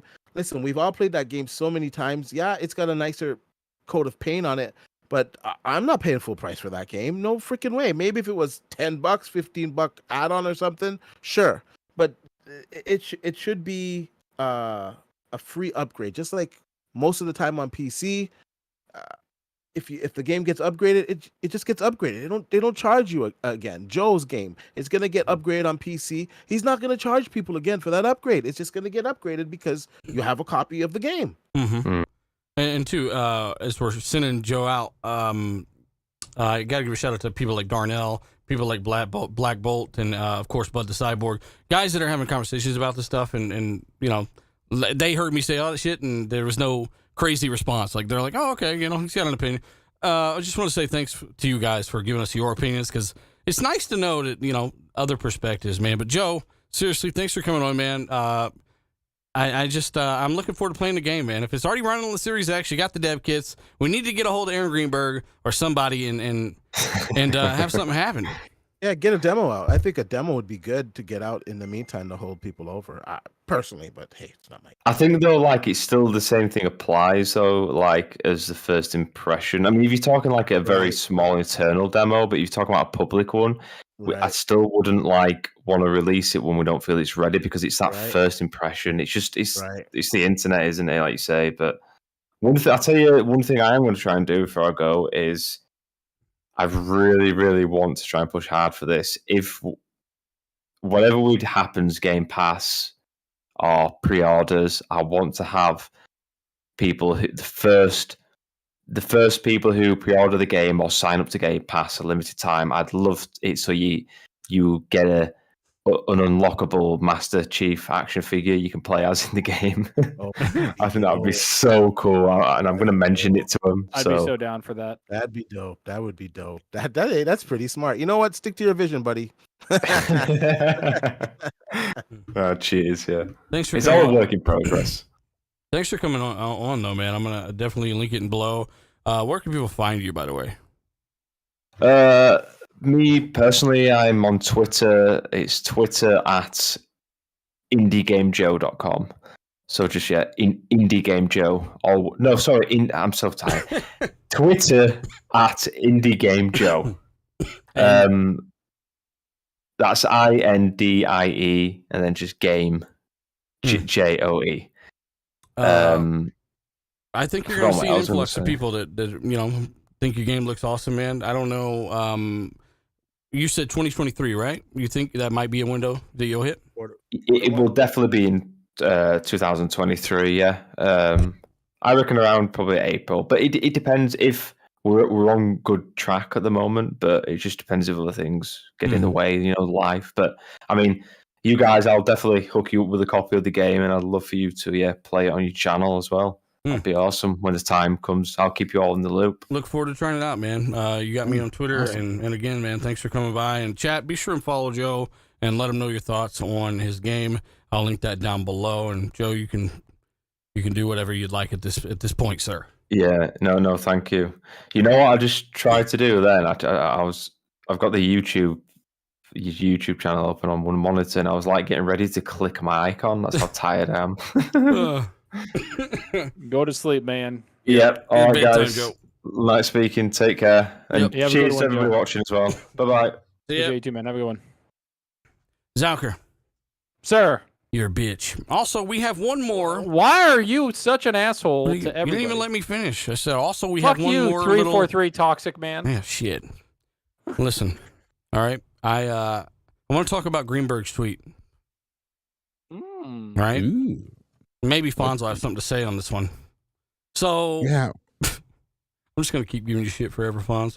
Yeah, it's okay. It's okay. I'm used to it. So yeah, Greenberg replied to Cloveril, who made a graph or like a chart of all the things that are coming out or not coming out really. And Greenberg confirms, and I'm sure you'll have the quote here in a second, Zachary, but Greenberg confirms that they have new announcements and reveals that they simply just not shown anybody. And I'm thinking though, I'd like to see some of the stuff we know about first. Anyway, right? I mean, I would like to see some of the shit released that we know about. Yeah. I mean, I get the whole hyping up shit, but at this point, I'm kind of done with it. To quote Greenberg, burnt out with that. Yeah. To quote Greenberg, he says, "Thanks for creating this, Clobrio." He created like an artwork.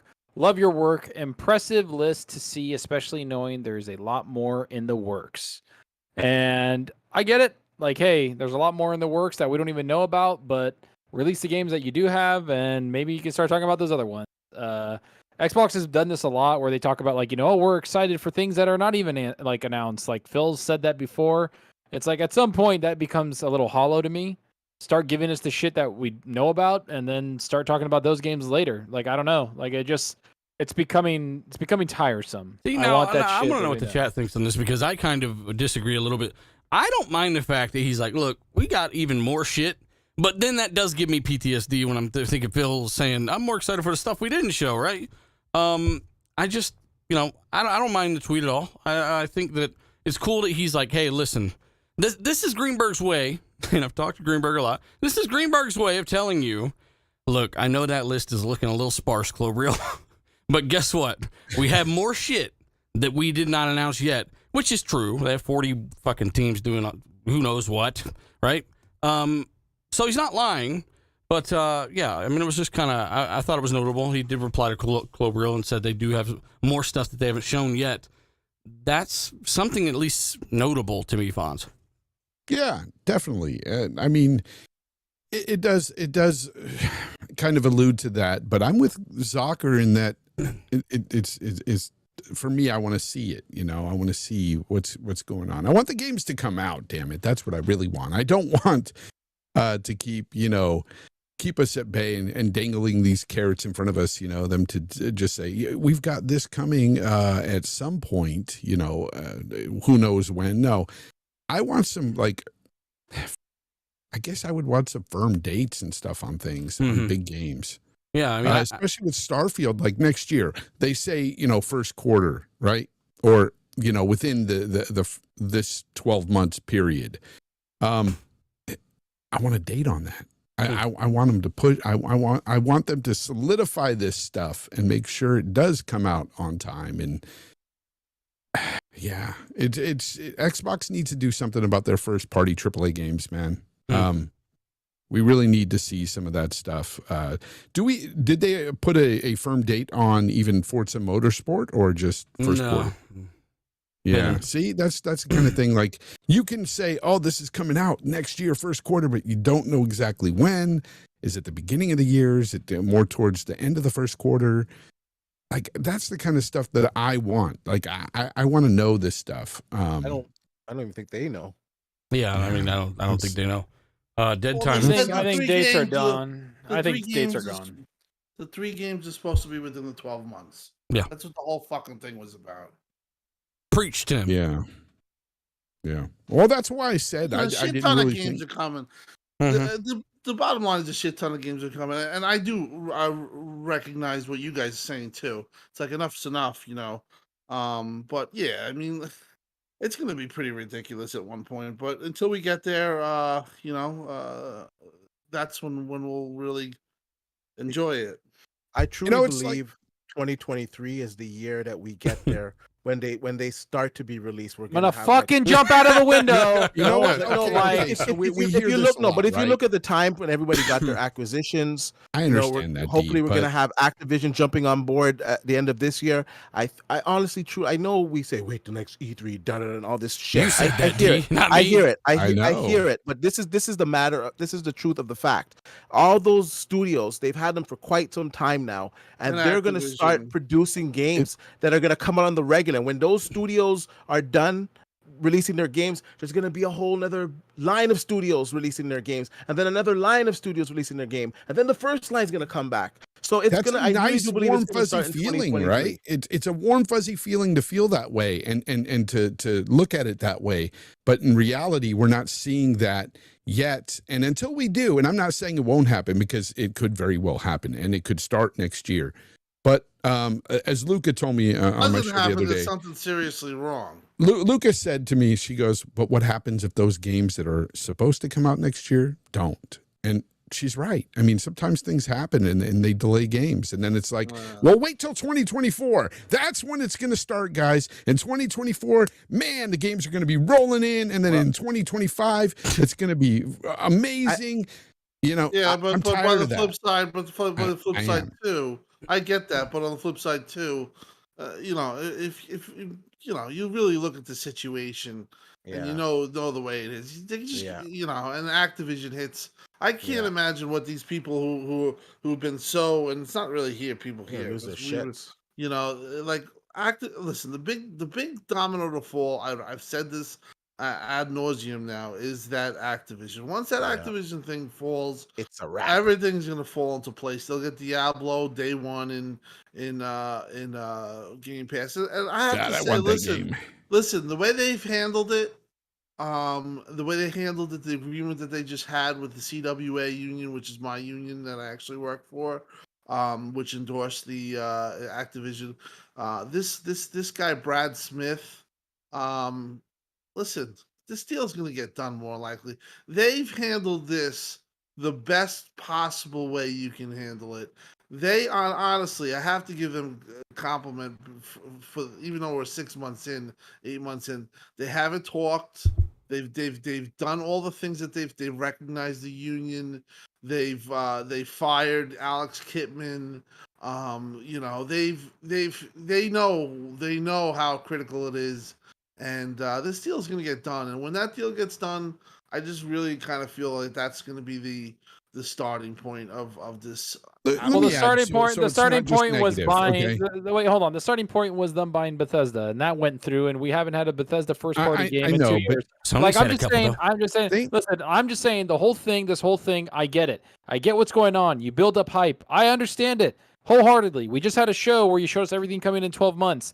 The last part of this year, 6 months, sucks ass. The part is that last year, at the end of last year, for 6 months, they had games dropping every single month. Big games, small games, doesn't matter. They had games coming out, and it was like, holy shit, this is how it's going to be. Then this year has been kind of like a punch in the throat. There's not much going on. There isn't. Like, Xbox doesn't even talk that much. They're kind of chilling. Bro. I get that the Activision deal's happening, but there's no games coming out. That is a fucking problem. For the rest of the year, even if you look at Sony right now, they're wondering if God of War is going to even be out. So, I mean, and the big AAA third-party games, that's also, we're lacking those right now. So, I mean, towards the end of this year, we're supposed to be getting those out. And hopefully, Microsoft will continue to do with Game Pass what they've been doing and bring us some bigger AAA games from third party to tide us over until their first party is ready. That I want to put a stamp on that because I think what they've done so far with Game Pass has been really great in that regard. And I think they'll continue to do that and continue to tide us over until they can do that, produce their first party games. Talk shit about Sony about God of War. I'm not going to talk shit about Sony, man. I'm sorry. Sony brought out they brought out Horizon, they brought out Forza, or not Forza. They brought out GT. No. They brought out big. I'm just saying that Sony is bringing out like 5 to 6 console exclusives. Plus, they might be older, but they're also bringing out like 4 to 5 PC Sony games too. So it's like, holy shit, this is their 2022. And last year they had games come out too. So I'm just kind of sitting here going like, all right, man, like I'm tired of the buildup. Show us what the fuck you got. Release the goddamn games. That's all I want to see from you. Listen. Fuck y'all and fuck Sony, okay? For me personally, it's a transition year for the entire industry. Sorry, you're so negative, Chad. I'm sorry. Yes, Microsoft has to release games, and it's been a lackluster year. Thankfully, we're gonna get Forza. We're gonna get Forza Horizon DLC from Hot Wheels. So we're gonna have a few things. Eventually this year, it is. Eventually this year, we're gonna get the co-op for Halo Infinite. So we're going to get a few little tidbits, but it is a weak year. But I do believe this is a transition year for the whole industry. 2023, I don't think we're going to be seeing much cross-platform games. I think we're going to be seeing more games that are focusing on the newer hardware for Microsoft that are focusing. We just need to get the games in general, and I think this topic's gone way too long. I want to end this shit. I'm hoping The Exorcist comes out this year. I'm really excited about that. So Texas Chainsaw Massacre. I'm only kidding. Texas Chainsaw Massacre. I was like, what? Chat, let us know what you think about Texas Chainsaw Massacre or The Exorcist or whatever the fuck Tim was talking about. And also, let us know your thoughts on 343. I have a lot of positive things to say about where Xbox are going. Like, that's why I've invested thousands of hours of time building content. Right? You're like, Tim, I'm sick of it. This is time where and you're right. The frustration, we all showed the frustration. But I mean, like we all know, it's just, I know we're talking about it, but I just think that this is all going to come to a head, and at that point, I don't think they'll ever have this shit ever again. Yeah. And I agree. I think shit. once the dam breaks, right, and it cracks and finally explodes, that's gonna be something that guys have to endure. From that moment on, you're fucked. Like, that's what I'm saying. Like, Xbox have so many things going on. Haters are fucked. There's a lot of positive things to say about that, and that's why we do say those positive things, and we're also try to balance that out by talking about some other things that need to be addressed. And maybe you heard it 20 times, but maybe it was from us too. But hey, we said it again, and we just appreciate you guys listening. Again, let us know your thoughts. We're gonna get the fuck out of here. Man, today was crazy. Again, guys, sorry for the technical difficulties. Thanks for joining. Tim Dog, fuck off. Hey, tell people what you're playing and where can people find you. I've been playing Teenage Mutant Ninja Turtles. We played that yesterday. I'm playing the Quarry again, going through the different scenarios, trying to get everyone killed. Played the show last night, lost to Colt. Fonz's in the room, and how'd you lose to Colt? I don't know, but he's screaming, "Oh my God, whoa!" He's like, that was a good impression. That sounded just like him. I know, he was so crazy, but no, I had a lot of fun. You can find me on Twitter. I'm not as much as I used to be on. I've been very busy. Things are changing though. Hopefully, get a job closer to home, get some more spare time. Awesome. So good things are coming. But great show, and the developer Joe was heartfelt in what he said, and it's nice to have him on. Good job getting him on the dealer, and we'll be here next week. Yeah, and I like how there's some Sony guys in the chat saying, "Just wait, then. You just waited 7 fucking months for a game. We don't want to hear shit from you, okay?" Yeah. And again, once this stuff's over, and because it will eventually end, believe it or not. Yeah, start finding a fucking goalpost and moving that shit around again, because you're gonna have to. That's just the facts. So, chat, let us know your thoughts again. We're getting the fuck out of here. D, tell people what you've been playing, buddy, and where can people find you? I've been playing The Quarry and WWE 2K. I play that game way too much, man. I have a problem. You guys can find me on Twitter at D_batch, and of course on YouTube at DBatch. Hopefully I'll have a video out later this week when there's something interesting to talk about. It was a good show this week, and I'll see you guys next week. We've also got little Fonzarelli. Yeah, what's up, man? What have you been playing, buddy? Sniper Elite 5 was playing that yesterday in the party chat with Colt, and listening to Colt beat Tim, and yeah, it was funny. He went wild because he beat little Tim Dog, but I thought Tim had it in the bag. Damn it, I was pulling for you, Tim. But no, one thing I gotta say though, real quick, is this community is freaking awesome. I was telling Tim yesterday about this in party chat. The Xbox community, honestly, you guys are the best. The freaking best. Facts.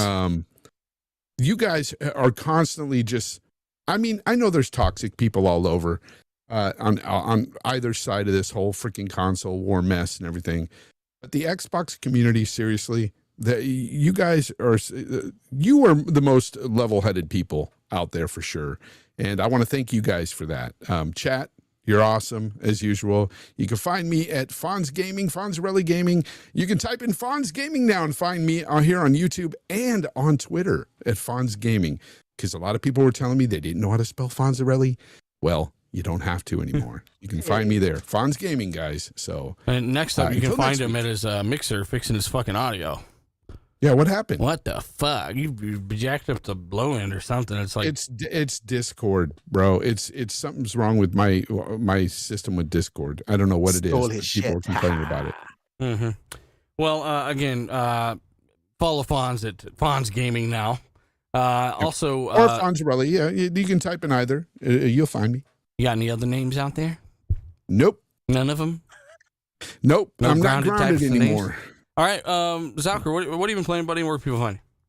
You guys know where you can find me. Twitter, Zalker87, YouTube, Zalker87. Yeah, putting content out as much as I can, enjoying it. And I've been playing Teenage Mutant Ninja Turtles. I was playing that with Tim and Colt, having a good time. I still need to beat that. I'm pretty far. I think I'm close to the end. We got Doom Eternal. I've been playing that a lot. I've been playing the new the DLC Part 1. I think I'm at the last level. That game is fucking hard, and it's a lot of fun. I beat Outriders, the World Slayer. Did that with my buddy in one night. Just shat through that whole fucking thing. Because it's 3 fucking hours. Yeah, it's like 3-4 hours. Then you do the end game. We played it for like about 6-7 straight hours and had a good time. But yeah, I beat everything. So whatever on that one. Then I also beat Valhalla. Got through that finally. Been working on that since like February. Started all over and just been kind of going through it slowly.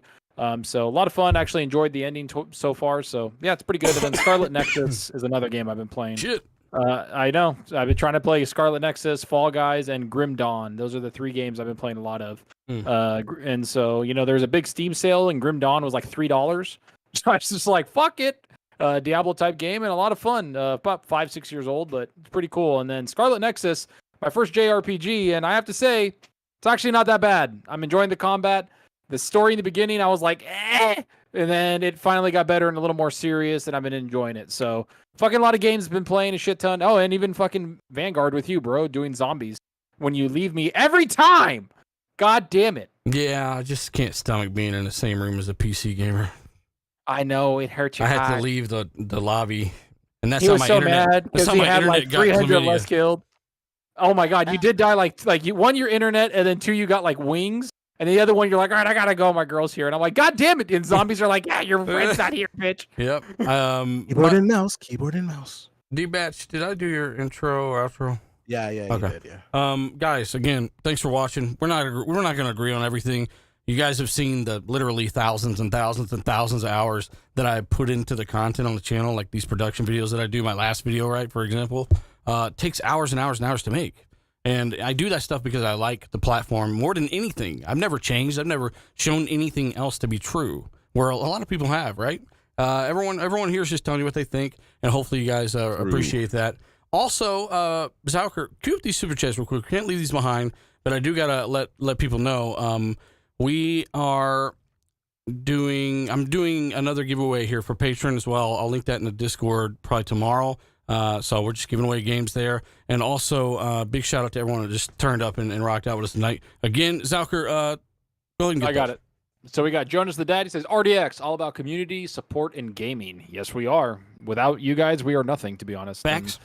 So it's all great. Gaming Forte, the biggest fraud I know. This show getting eerily close to 2 hours with no topics to discuss. Have a great weekend, homies. Go play Boyfriend Dungeon, you bitch. And Disney and Sony does own Destiny. MR Rivera, Fonz, I love you, and Dealer, you could get my nuts. That's kind of weird, man. Okay, that's fucking great. Yeah. Your own nuts. Teabagging. Yeah, we got Shawnee Boy, Dealers, right about 343. I like turtles. Risk It, the guy that doesn't understand anything. Leave Risk It alone, Zalker has really good taste in movies. Appreciate it, Risk It. Dark CMF, take it for what it's worth. But Matt Booty said at the expo that 2023 will blow our socks off. He has a great problem trying to slot everything. Well, gotta see it to believe it, and it better be done. Yeah, again, this not the first time they said this. No, I have 100% confidence that next year is the year, but I just almost refuse to say it out loud just because it's already been said so much. But I do agree. Next year is the year. A lot of shit to be positive about. Is that the last one? No, we got Papa Smurf. Hey, Dealer, can you give my 7-year-old a shout out? He's grown up watching the show with me each week. Big fans of RDX. His name is Jackson Lanter. Jackson, thanks for watching. And, of course, shout out to your dad who's been watching the show forever. You guys are amazing. What's up, Jackson? Thanks, Jackson. Your dad sucks at video games. Think about it. Leave him alone. I'm joking.